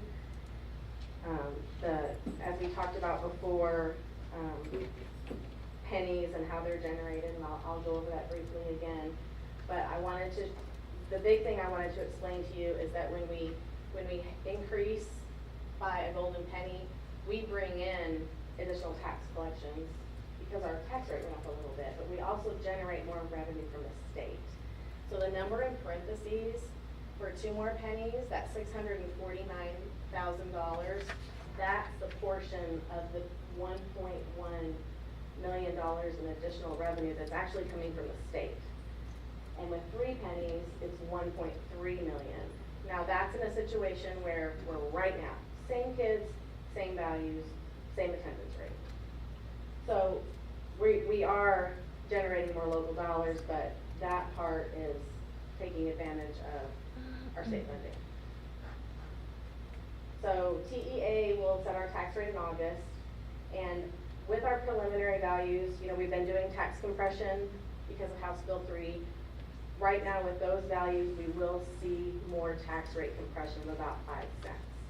Keep in mind, final values can affect that, but that would mean our tax rate is going down even if we decided to do a tax rate election this fall. We would still see the tax rate go down. As far as the timeline goes on that was another thing I told you that I would research and get to you. It is actually something that if you so wanted to move forward with this for the fall, for a November election, we are absolutely capable of doing that. The deadline to choose an auditor for an efficiency audit is July 5th. An efficiency audit is something that they did not used to require, but they do now. You can actually hire your current independent auditor to do that. They look at 5 to 10 of your peer districts, and they look at your attendance rate, your fund balance, your payroll, your first rating. They compare everything, and that's a new requirement before you can go out to ask your community for additional golden pennies. If we completed that, our audit would have to be done by October 4th and posted online for us to move forward with the November election. It is a presidential election, pros and cons there. When you're trying to pass a bond,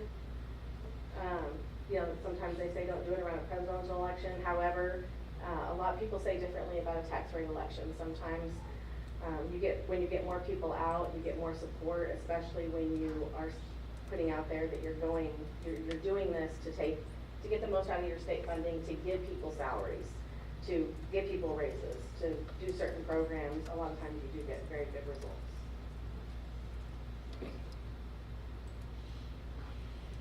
Again, we've talked about this before. This is the fastest way to generate money into the general fund. As far as all the options I've looked into, this would start generating money year after year. In the next school year, we're probably going to see continued tax rate compression. People are going to continue to see their property taxes go down. They have the last few years, and that is something that is very much talked about in the legislatures. I would encourage y'all to Google this for other school districts. There's a ton of school districts that have already done this, and there's some great literature, there's some great videos, flyers, postcards. There's school districts all over the state that are doing it. This is one example of one that I've put up there, but I would encourage you to look at it and even watch the videos because you learn a lot about why they do it and how they do it by by watching other school I'm districts. gonna quickly put a plug in for Lockhart ISD, because I saw an article in the Austin paper over the Yeah. week, and they talked a lot about, teacher retention. Mhm. And so in November, they did pass one of those, and they have a real good Yeah. explanation, real good videos, Mhm. and I think they picked the perfect time, because that's when the tax exemption, the Yeah. homestead exemption was down, so, like you alluded to earlier, they saw, listen, if you vote yes, you're only gonna pay, let's say, you're gonna save $400, if you vote no, you're gonna save $500 in your taxes. So they vetted it out pretty well, I was impressed. Yeah, some of the districts have tax calculators on their website, so you can put in your value and see what will happen for you, so. One thing that I wanted to be sure that y'all knew, this is one thing that's very important to educate your community on, and you will see other districts have done this as well. The ballot can be a little bit confusing because you actually only put on there what the change in the tax collections are going to be.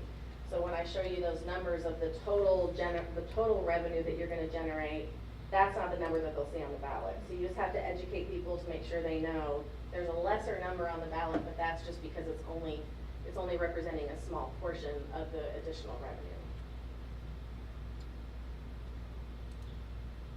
And I just kind of wanted to give you a diagram of our situation and how that works. So again, we went over this the last time, state aid increases because we are guaranteed for every golden penny that we are going to get $129.52 for every WADA, which is our weighted average daily attendance. So currently we have 6 pennies. If we added pennies, we would have 8. So in our current situation, we would generate $36.6 million in tax collections. And if we added the pennies, we would have $37.7 million in tax collections. So those are just local taxpayer dollars that we would bring in. We would be getting $3.9 million in Tier 2 state aid in our current situation, but we would be getting $5.2 million in state aid if we added those pennies. And again, that's year after year. Y'all have any questions on that before I move on? On that last slide, we're assuming that the enrollment will stay the same, correct? Yes, sir. Yes, and that's with our current values. Everything is same attendance rate, same kids. So this is kind of on another note. So we're talking about the general fund. This is something I wanted to bring up as we're about to start thinking about posting for our tax rate next year. It looks like we've done it different here in the last couple of years. Normally, a July 1 school district will post our notice to discuss the tax rate and proposed budget 10 to 30 days before y'all approve the budget in June. And you will put a tax rate on there that isn't necessarily the tax rate you're gonna adopt, but you wanna make sure it's high enough that you don't adopt any higher than that. If you do, you have to repost. So July 1 school districts will post a tax rate possibly higher than what they're gonna adopt. So our current interest and sinking rate, so that is the side of our tax rate that funds our debt service to pay our bond payments. Currently, Seguin has kept it at 38.5 cents.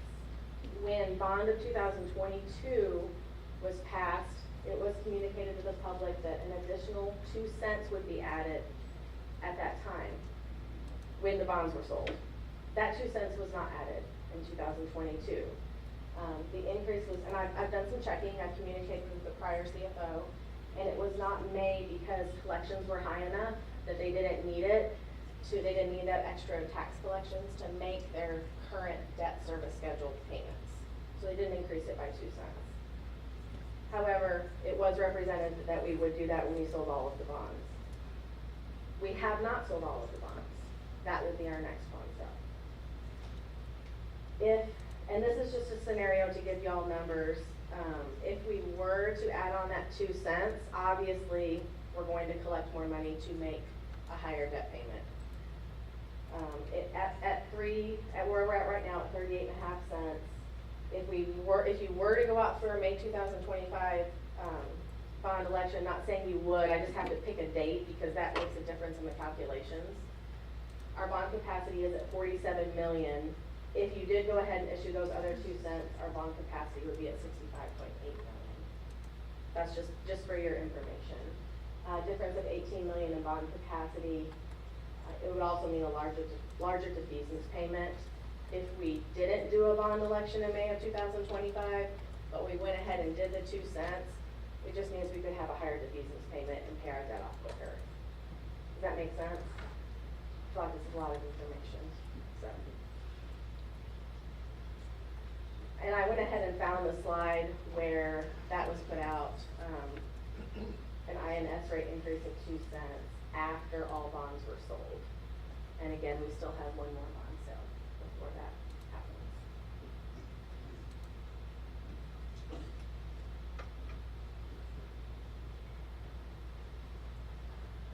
Another thing I told y'all I would get back to you on is after we got the demographic study, I would run some scenarios with what the demographic study said.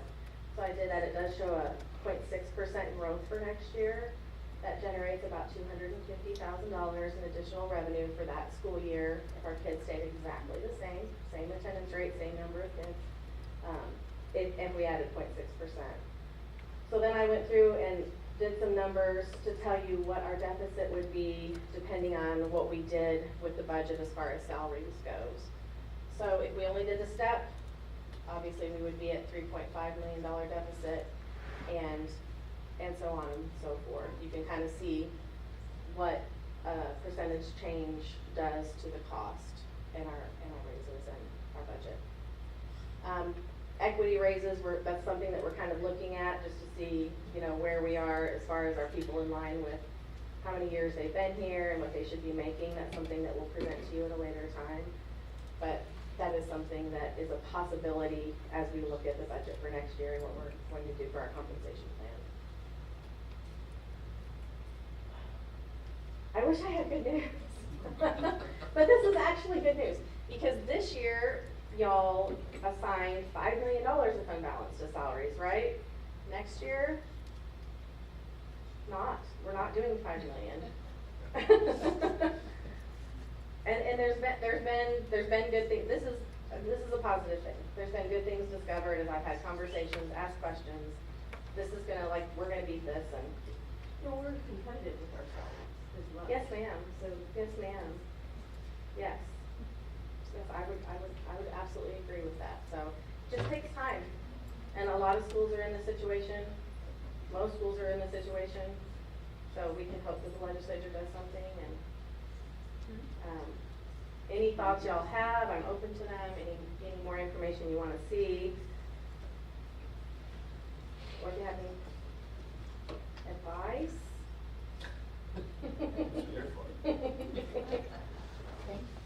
No, I mean, thank you for all the data that you've given us. It's good information for us to digest and figure out. Just kind of real quick, just to clarify the air for anyone viewing or, for those of bond stuff is for facilities, right? Yes, So we can't use bond for anything other than facilities and equipment and things like that.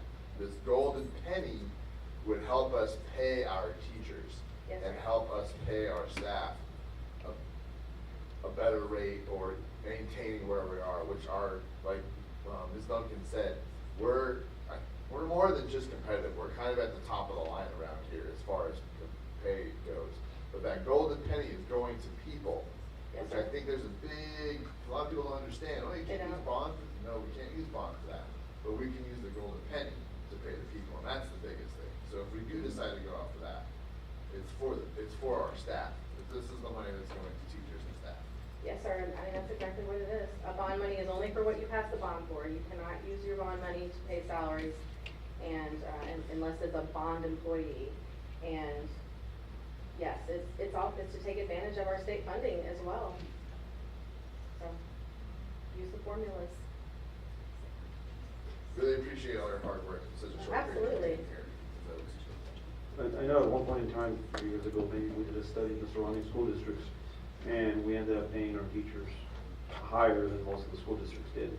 Yes. What I've been seeing in Austin, I'm not sure about San Antonio, since I work in Austin, I hear the news on the radio. Round Rock, Rugerville, all those districts, of course, the cost of living is higher over there. But they're almost inching up to where we're at now for a teacher that first comes in. So I'm assuming in San Antonio, New Braunfels, and San Marcos are going to be doing the same thing. They may already be with us, for starting pay. Yes, I watched the TASB study presented for another school district last night, and it was a TASB representative from Austin and San Antonio area, and she said that a lot of her school districts are not going to be able to do raises in this next school year because they have in the past, and just not going to be able to, but Seguin's definitely, Seguin was on their chart, higher paid, so. It was good to see. I believe that was the golden pennies. I would have to read up on that, but it was several years ago. Denise, do you remember? That they passed the golden pennies for that particular purpose to bring the teachers that are first coming in here at a higher rate compared to other districts in hopes that they would retain more teachers. Or Yes, bring in absolutely, more. as retainage as well, yeah. It was about the same time, we got, it was right before we got. Okay, thank you.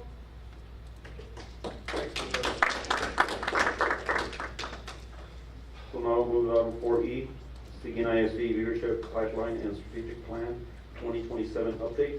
Jason Murmur will present.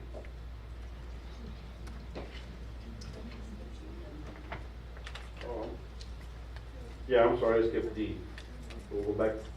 Sorry, Jason. 4D, Seguin ISD, Seguin Independent School District Annual Financial Audit Services Transition. The results will present. This is just to let y'all know that y'all did an RFQ in 2022 for new auditors. Y'all hired new auditors. They're simply changing their name. They were bought out. So you'll see a new name when they come this year to do our audit. They have sent their engagement letter for us to sign, but we wanted to let you know that they would be under a new name before we did that.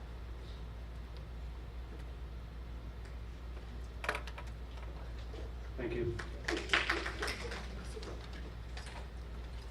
So now we'll go to 4E.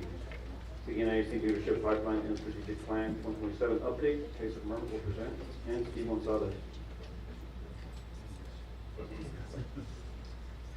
Good evening, President Garrett, Dr. Beal, board members. Thank you all for giving us the opportunity to visit with you all this evening. And so we're super excited to share the success that we've had.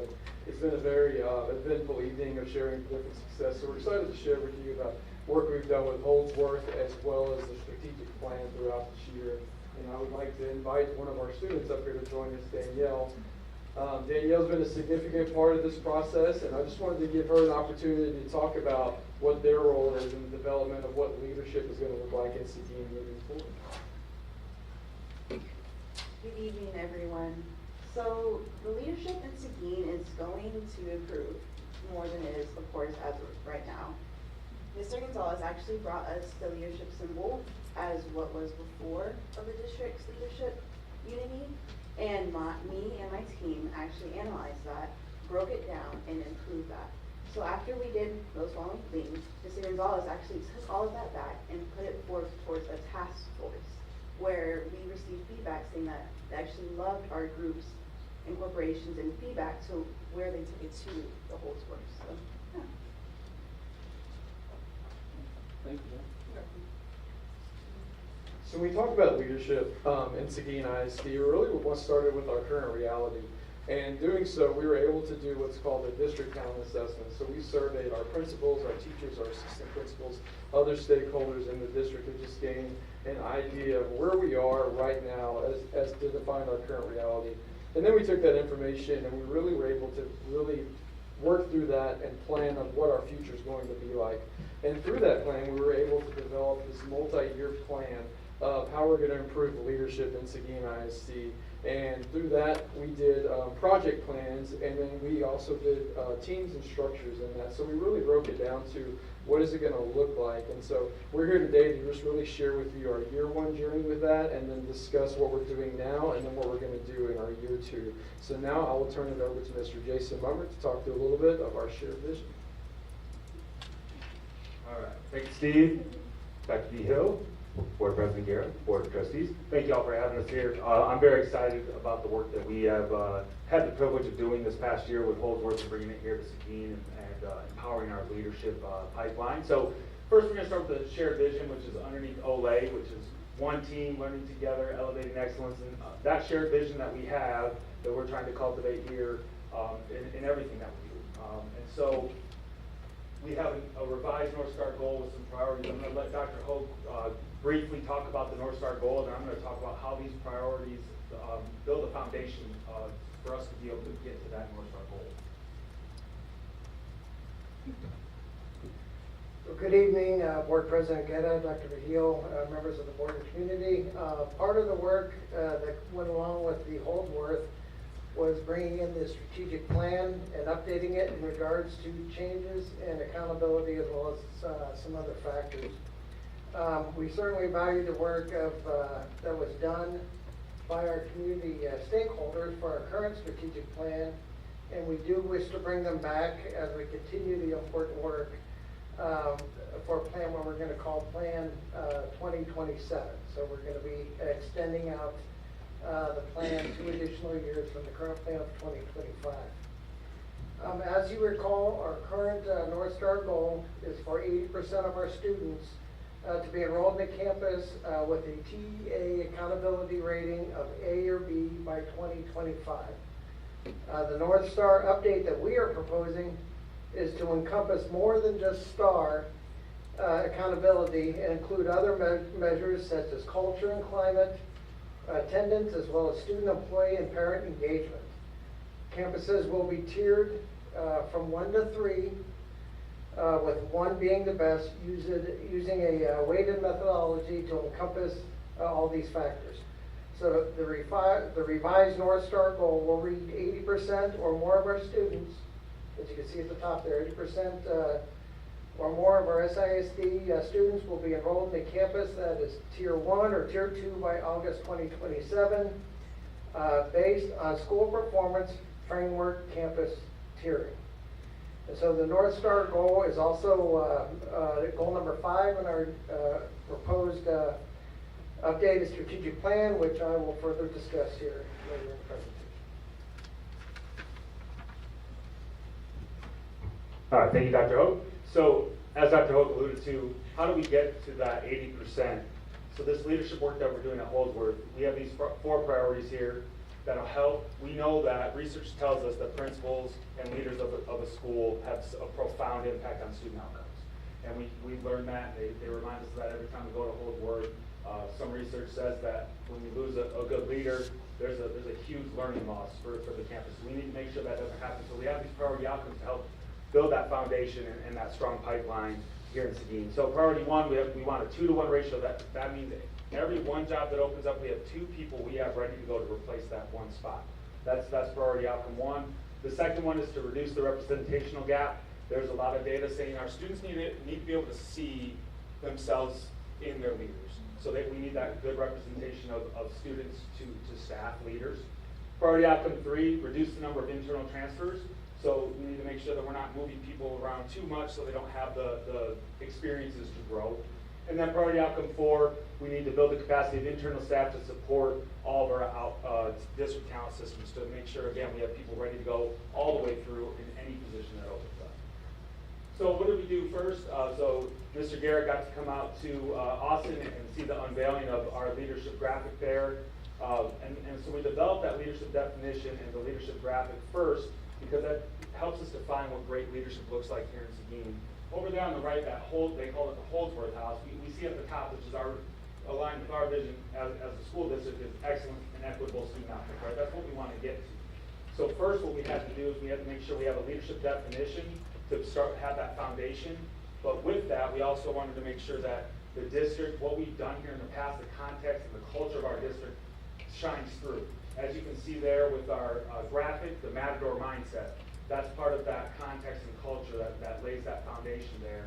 So now that we have our leadership definition, we're able to then help identify, develop, place, and support those talent systems, and that's what we're currently working on to, again, get ready to build a pipeline of ready leaders, meaning that 2-to-1 ratio. We have people ready to go, so we don't have to go outside the district to fill the spots that open up.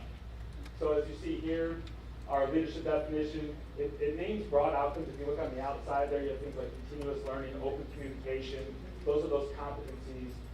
But it looks different depending on where you are on the leadership pipeline there. So right now we're really working with our principals and our APs. And what does it look like as a principal to live that leadership definition. What actions are they doing? How are they spending their time, values, and skills? And then also APs, which are the second there, the leader of teams. What does it look like there? So currently, this spring, I've worked with our principals and our assistant principals to start to really dive into, look at what that looks like at each level. What are they doing? Are they spending their time the way they should be at that level? If not, why? And so that's the work that we're going to continue to make sure they're operating at optimal places to be able to build those talent systems. And then if you look over here, we're wanting to make sure that we align our leadership development systems so that we have a clear pathway of how to get from one place to another. And then we are also working on how to communicate this out so everybody has a firm understanding of what the leadership definition looks like at all levels and the community, so they know what does a leader in Seguin ISD look like. And I will let Dr. Hogue bring the strategic plan and take us on. Thank you, Mr. Member. So in updating our strategic plan, we will be setting new updated numeric goals for 2027. So it is a work in progress. Goals 1, 2, and 3, we're going to be using the same criteria, basically the same goals that are in Plan 2025, and its criteria is set forth by House Bill 3. However, we will be using the STAR 2024 results to create a new baseline. We are expecting the results here probably in the next couple of weeks. So you can see proposed goal number 1 is more or less the same as Strategic Plan 2025. It's to increase the percentage, it is House Bill 3 goal. Increase the percentage of third grade students who score or meets grade level or above, grade level or above on STAR reading. Okay, and again, we're looking at meets level, not the approaches. The approaches is the pass, so the plan is set at the meets level. Goal number 2 is the same as well, increase percentage of third grade students who score meets grade level or above on STAR mathematics. So you can see highlighted, we have those numbers there. Those are based on our current scores, so we are waiting for the new scores, which we'll get shortly to set a new baseline, so we'll need that in order to set new goals. So goal number 3 is one that needed to be revised due to changes in accountability criteria. So our current strategic plan, the college and career readiness goal, is to reach 73% of our students meeting the requirement by 2025. However, they did change the scaling and the cut scores in the district, or the state accountability. And so the 73% now, if we kept that as our goal, would probably equate to a low C, somewhere in that area, where in the past, it equated probably to a high B or an A. And so we want, in order to update our plan, we want to shoot for at least a high B from where we're at to a high B to an A range. So we needed to set the bar higher for our 2027 update. So our new goal, we are going to be setting, as you can see, at 80% by August 2027. That will put us in the B range. That should get us there as a goal. And so we're working hard, and as was mentioned earlier, and we saw with the signings and things this past week, we're working hard with CTE. You saw the early college, high school graduates, dual credit, things like that. We're working hard to get the students college and career ready. So you can see our new goal then is 80%. So again, these first 3 goals are stated as per the criteria set forth in House Bill 3. Those are required goals, so they more or less stay the same. So for goal number 4, we're streamlining 3 goals. So here's where we're going to be streamlining the current plan a little bit. So we're going to go from 3 goals down to 1. Although we're going to continue to use similar criteria that we were using here for Strategic Plan 2025. So with our current strategic plan goals of 4, 5, and 6, that's 2025, we're using such things as students' well-being, attendance, employee satisfaction, parent perceptions, and getting community feedback, as well as using different instruments in order to get that data. So we're bringing in, if you remember, we had OHI, we had all these instruments, well, we're bringing in the data for these 3 goals. And so what we are working on is condensing that down to one goal, which is goal number 4. So we will improve student, parent, community, and staff satisfaction as determined by Gallup. So we're currently working on bringing in Gallup polls. Gallup does measure pretty much all of those things that we just mentioned and into using one instrument, the Gallup poll. So you're just getting it out to different stakeholders. And so those are things that are known as what they call student engagement, which is also well-being, employee engagement, and parent engagement. And so we're going to be using those for goal number 4. And then at goal number 5, then, again, we want to tier our campuses based on all that criteria I just mentioned earlier. Accountability, not just being accountability, but we want to bring in all the other great things that are happening at the campuses. And we want to bring in how the parents are engaged, their perception of the campus, and the employees, as well as the students using the Gallup poll. So those are our proposed updates that we're bringing in. We're also still working with our technical assistant provider, Diversa, and Duncan Klusman. He was involved in creating Plan 2025.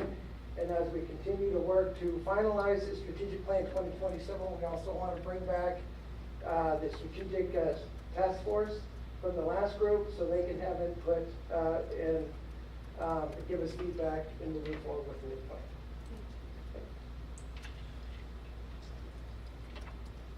But wait, there's more. So we talked about leadership, we talked about academics, so where do departments like technology fall? What about student services? What about child nutrition? What about transportation? How do they contribute to, or how do we contribute to student outcomes? And so we're extending that part of that plan to what we call the Service First Plan. And what that is that it's really tied to the strategic plan and it aligns goals through the technology department, student services, child nutrition, the business office, things of that sort, where we're really focusing on student outcomes and being student-centered. So really, it's really based on our own department goals. They're going to be measurable and it's going to be presented to the leadership team. And so we're excited to bring those as well because also, again, it really puts the student at the center of what we do. And so as an example here, this is one of the technology goals that we put together is removing barriers to instruction by reducing the average resolution time for requests by 20% and increasing staff satisfaction by 15%. So what that means for us in the technology department is that we're removing barriers to instruction. We're getting kids the best devices we can get. We're giving teachers the best devices they can get. And when there's an issue with it, we're fixing it as fast as we can with great customer satisfaction so we can keep teaching and learning going without any of those barriers. And so again, we're excited to bring that to you all as well. And we'll be presenting our final goals next week. And then once those are done, we will apply to you in the board communication. So we'd be happy to answer any questions you may have. And excited to, again, bring this to you tonight. I like the example you have there for technology. I'm assuming they're going to do the same thing with like maintenance department or their work orders. Yes, sir. They'll have their goals as well. Any members have any questions? Thank you. Thank you all. Thank you. Thanks, fellas.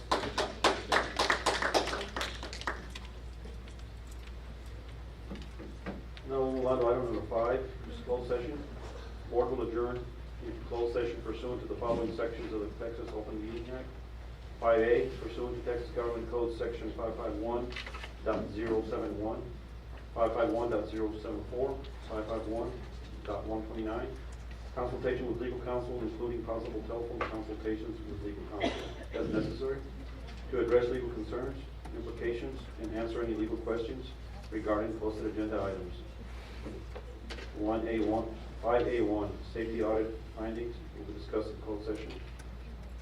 Item 5B, pursuant to Texas Government Code Section 551.074, discuss personnel matters, including appointment, employment, evaluation, reassignment, duties, discipline or dismissal of employees.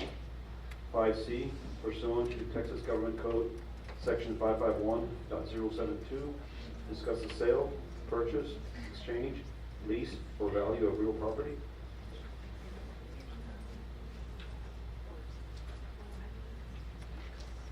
So it is 8:53, and we will now go into closed session.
9:09.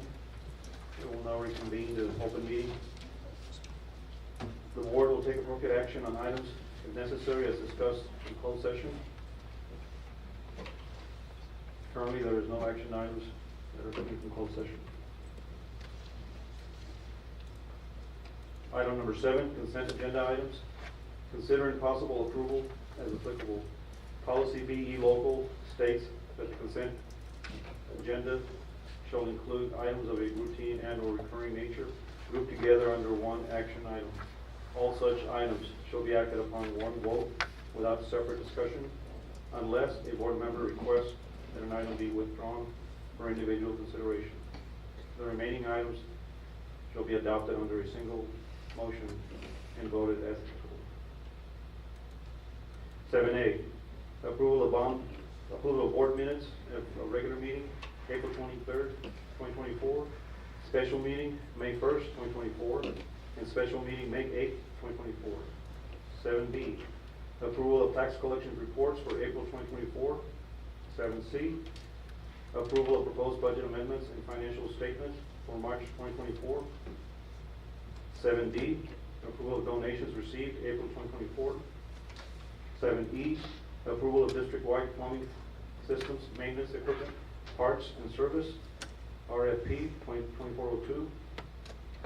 7F, approval of district-wide HVAC systems, maintenance equipment, parts and services, RFP 2403. 7G, approval of district-wide facilities maintenance, electrical equipment, parts and services, RFP 2404. 7H, approval of district-wide special education services, RFP 2405. 7I, approval of district-wide educational consulting services, RFP 2406. 7J, approval of district-wide waste removal services, RFP 2411.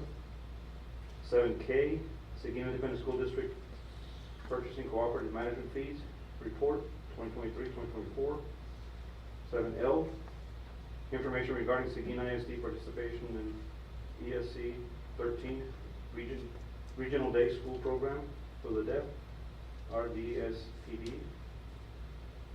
7M, information regarding purchases through the DRR Purchasing Cooperative for a total cost of $467,495. 7N, information regarding purchases through the TIPS Purchasing Cooperative for a total cost of $77,016. 7O, personnel information, professional employees. And 7T, acknowledge Public Information Act request from April through May 2024. Do any of the board members wish to pull any items of the consent agenda? Mr. President, I'd like to pull L and O.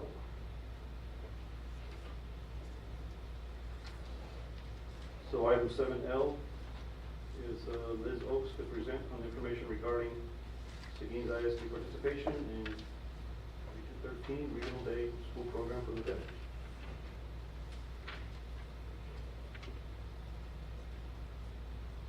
So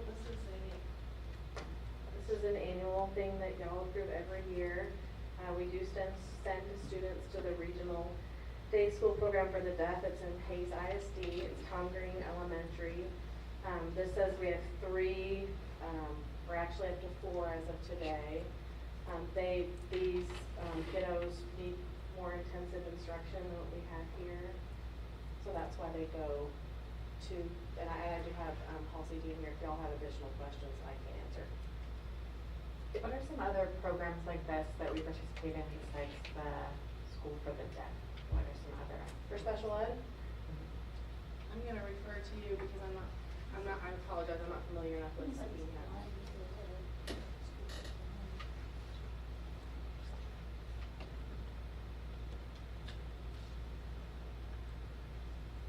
There are really just a few specialized programs that we may participate in.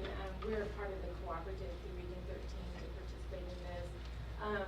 This Texas School for the Blind does not have a similar structure But any student who requires that service could go at the parent's request, and we would support them in making that trek to Austin for the Texas School for the Blind.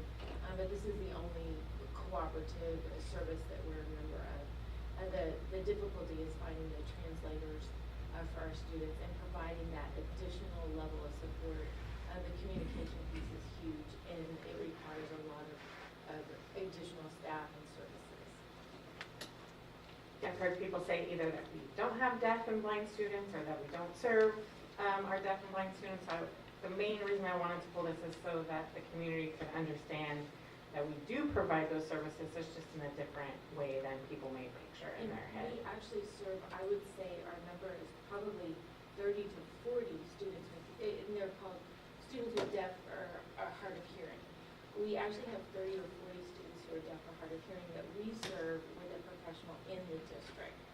It's just students that have additional communication needs, like needing a sign interpreter, that we have difficulty fulfilling that need in our own district. But we have two staff members that service our students, plus speech therapists, and they go campus to campus and provide for auditory evaluations, hearing aid maintenance and support with our teachers to ensure that they understand how to work with students who are deaf or hard of hearing.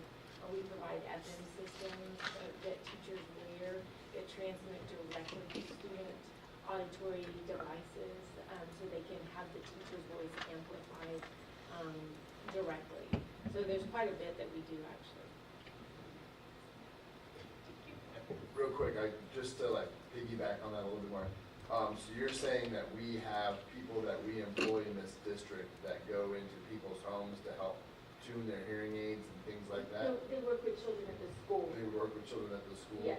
And we're required to provide those services by the TDA, right? Yes.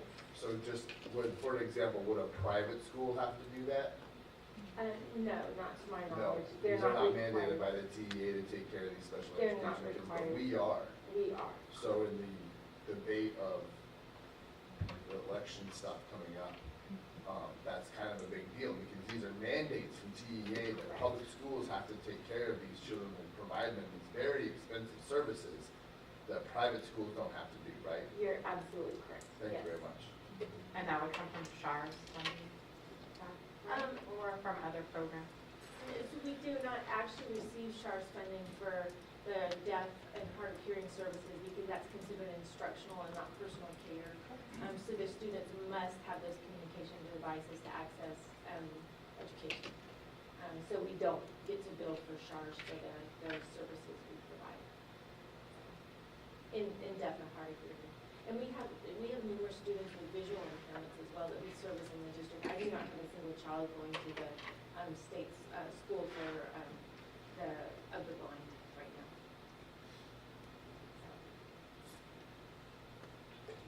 Thank you. Thank you for the questions. Thank you, Liz.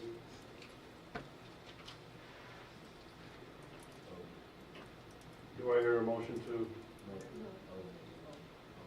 Oh, we want them on separate, we have to vote on separately, I guess we should put them together. 7O, personal information, professional employee. Lieutenant Jill Butler-Eaton.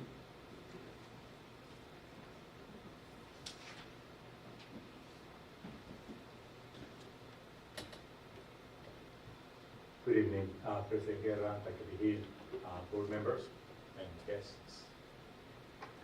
Yes, ma'am. So I have been told recently a few times that people didn't feel that we were being very transparent with our personnel comings and goings. So I wanted to make sure that we did not put it in the consent agenda so that everyone at home could see everything and that it be discussed. And I do have one question. Yes. How do you feel where we are here with people leaving as opposed to last year? I would have no frame of reference for last year. My understanding is that last year, the amount of resignations was inordinate. So it looks like a page and almost like 2 pages full of resignations. But this is the time of year when people start submitting resignations for different reasons, and we list those reasons on this document. I do have hopes and aspirations that hopefully this will not be a year like last year. We have more stability in our administration at the campus level. They're coming back to the same principles, except one campus. But I think people have been very, feel more confident about the administration, so they'll decide to remain. We'll be kind of keeping tabs on the percentages they compare when it's all said and done, because right now it's very fluid. So we could be at a percentage point, and then it'll change like the following year. Where does this information exactly come from? Like, I saw one that I knew wasn't right. Like the details weren't right, and so I was just wondering where the items come from. Which one, I'm sorry? There was somebody whose information wasn't correct, and so I was just wondering where the information for this comes from. It comes from the resignation letter that we have from the person. Sometimes they don't tell us the reason why. It wasn't the reason, like it was their grade level, it wasn't correct. Yes, so. and we have our source of data is Munis in regards to years of service. And then we rely on the principals sometimes to tell us the grade level. Sometimes there's no grade level on the resignation letter, so we have to look sometimes at the directory for the campus. Munis is not that granular. They will tell us the grade level because they're so fluid again. Because somebody in 3rd grade can certainly teach 5th grade or 4th grade or kindergarten. So trying to keep up with that in the system, it would be an accounting nightmare. But yes, I became aware of one employee today that emailed me with that information. I apologize profusely. And then the last thing is some feedback that I got was that this has started to look different. So people, a lot of them would, in the past, it would say so-and-so is leaving for Comel ISD, it was more specific, yes. Or they're leaving teaching, or they're leaving, and they were missing that information. The person was missing yes. that information was there. They wanted that type of information was the feedback I was Again, they sometimes tell us where they're going. Most of the times, I have not seen where they tell us they're going. They just tell us they're relocating, and that's what we put here. In regards to when we find that information, where they're really going or what school district they're going, is at the exit interview that is held as ongoing after. Sometimes after, sometimes before, but by the time we have to submit these items, those things are happening. I'm glad you mentioned the exit interviews. So we are doing exit interviews on every employee that leaves the district. Yes, ma'am. And can we see that information? Definitely, we will start sharing that information on a weekly basis. That's fine. Yeah, we will start with that, definitely. Thank you. Yes, I guess there's a format that we will look at how we used to do that format, so it'll look the same as before. Thank you. Thank you, Mr. Torres. So do I hear a motion to accept consent items 7A through P? Mr. President, I move to accept consent action agenda items as read. Motion has been made by Joshua Bright, and second by Ben Amaro to accept the consent agenda items 7A through P. Are there any discussions? Is there any discussion? To approve. Are there any Move to discussion? approve. Move to approve consent agenda items.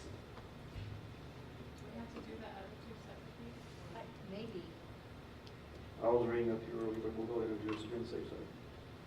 So, motion has been made by Joshua Bright to accept items 7A through P with the exception of L and O. And second by Ben Amador. Any questions? Any questions? All in favor, raise your right hand. Motion passed 7-0. Moving on to item 7L. Do I hear a motion to approve 7L? I move to approve as read. Second. Motion has been made to approve 7L by Denise Crittenden and second by Joshua Bright. Any discussions? Any discussions? All in favor, raise your right hand.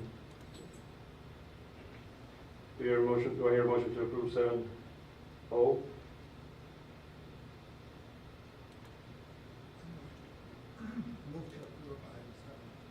Second. Motion has been made by Ben Amador to approve consent item 7O and second by Linda Duncan. Any discussions? I just have one thing on that. I saw that Dr. Hogue's name is on this list, and I just wanted to say thank you very much for your year here with us. We really appreciate you stepping in and filling in that role, and good luck. No one hesitate to come back if you change your mind. Any more discussions? All in favor, raise your right hand. Motion passed 7-0. Moving on to action, number 8, action items. 8A, approval of proposed revisions to DEC local board policy. Mr. Trevino.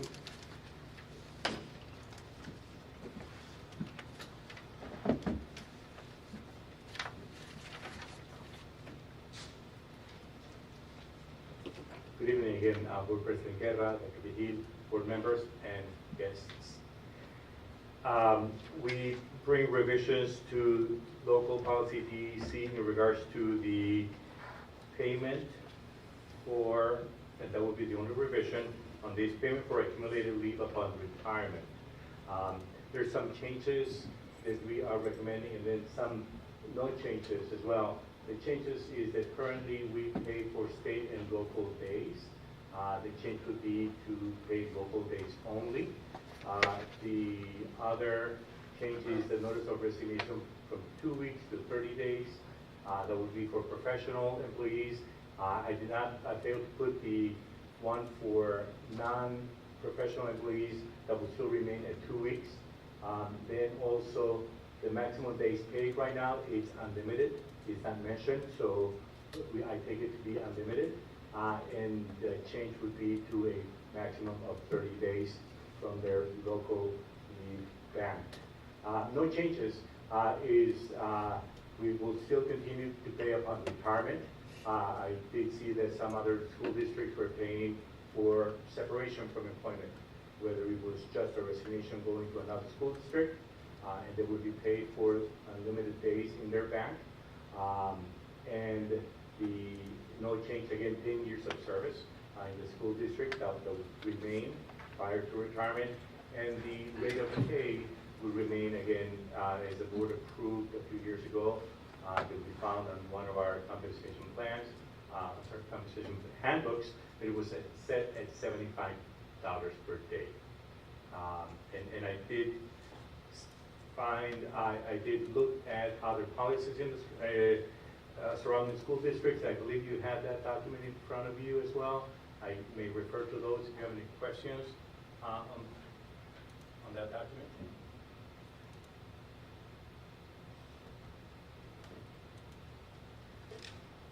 So any other questions? Just for some clarification, Yes, sir. as far as if they do, I'll use Dr. Hogue as an example. If he leaves and comes back, the state hours carry with him, right, when he comes back? That is correct. Yes, you carry those from school district to school district. The ones that are not carryable are the local days. Those you lose upon separation, any type of separation. So it would be like a retiree hire? Correct. Okay. But using Dr. Hogue as this example, because he only has 1 year with us, he wouldn't even be eligible for this. Even though he is retiring, he's not been with Seguin ISD for 10 years, so he's not eligible for this payment. That is They have 100% to correct. retire from the district, they have to work for the district for 10 years, At least 10 years. and then have days on the books. Correct. But it wouldn't affect Dr. Hope anyway, because he's not here next year. Oh, and also because this is going into effect in the 24-25 school year. That is correct. All right. It goes into effect with the new Now, if fiscal he year. chooses to stay another year. He would have to remain another 9 years in order to be eligible. And I highly encourage him to do that. But when you came back from previous employer, it carried you with you. State. State. State. Yes. The change, but the change is the change. But you also come back to the State accumulates throughout the whole So if someone elected to retire in December of this year, and they're eligible in all the other ways, they would be limited to the 30 That is correct. To the maximum of 30 days of their local, up to 30 days of their local leave bank. Okay, so they have been duly noted to take the days if they don't want to be paid for them. They, Yeah. right. But they would be able to carry their state days and carry them to another school district they so choose after staying out 12-month period. Any further questions? Thank you, Mr. Thurian. Thank you, everyone. Do you hear a motion, do I hear a motion to approve action item 8A?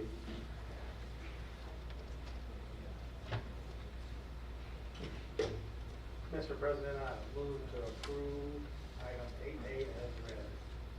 I second the motion.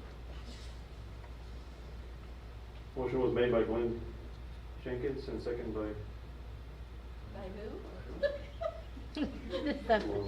Carl Jenkins, and second by Linda Duncan to approve item 8A. Is there any discussions? Any discussions? Any discussions? All in favor, raise your right hand. Motion passed. Item 8B, deliberation and possible action on the resolution relating to establishing the district's intention to reimburse itself for the prior lawful expenditures from board proceeds and other matters in connection therewith. And Liz Oaks will present.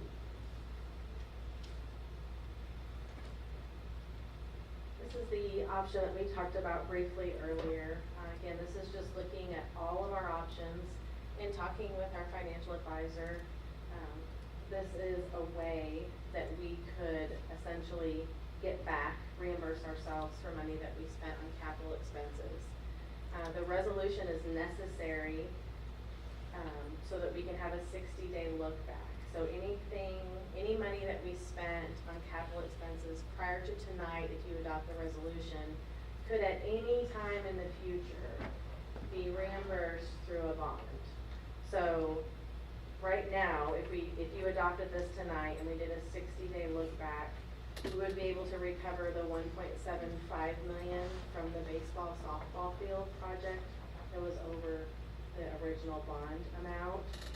Also the welding shop upgrades with payments made within the last 60 days and the balance due, that would be $165,000. The only other capital expense on our books is $10,000.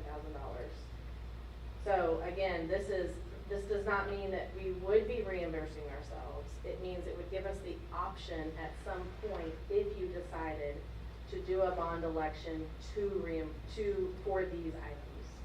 For the baseball, softball field would have to be a separate proposition because it's an athletic facility.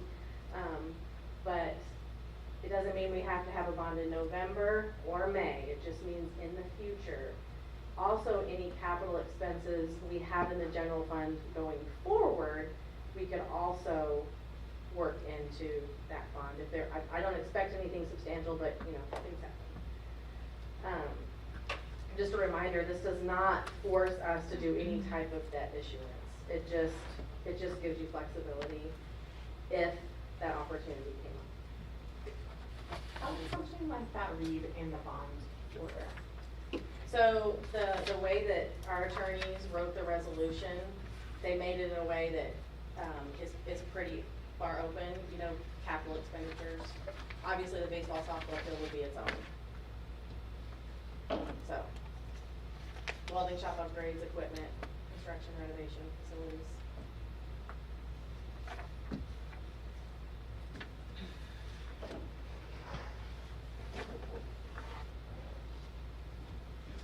Any further questions? Thank you, Liz. Welcome. Do I hear a motion to approve item 8B? Mr. President, I move to approve a resolution relating to establishing the district's intention to reimburse itself for the prior lawful expenditures from bond proceeds and other matters in connection therewith. Second. Motion has been made by Linda Duncan to approve item 8B as read, and second by Joshua Bright. Any discussions? Any discussions? Any discussions? All in favor, raise your right hand. Motion passed, 7-0.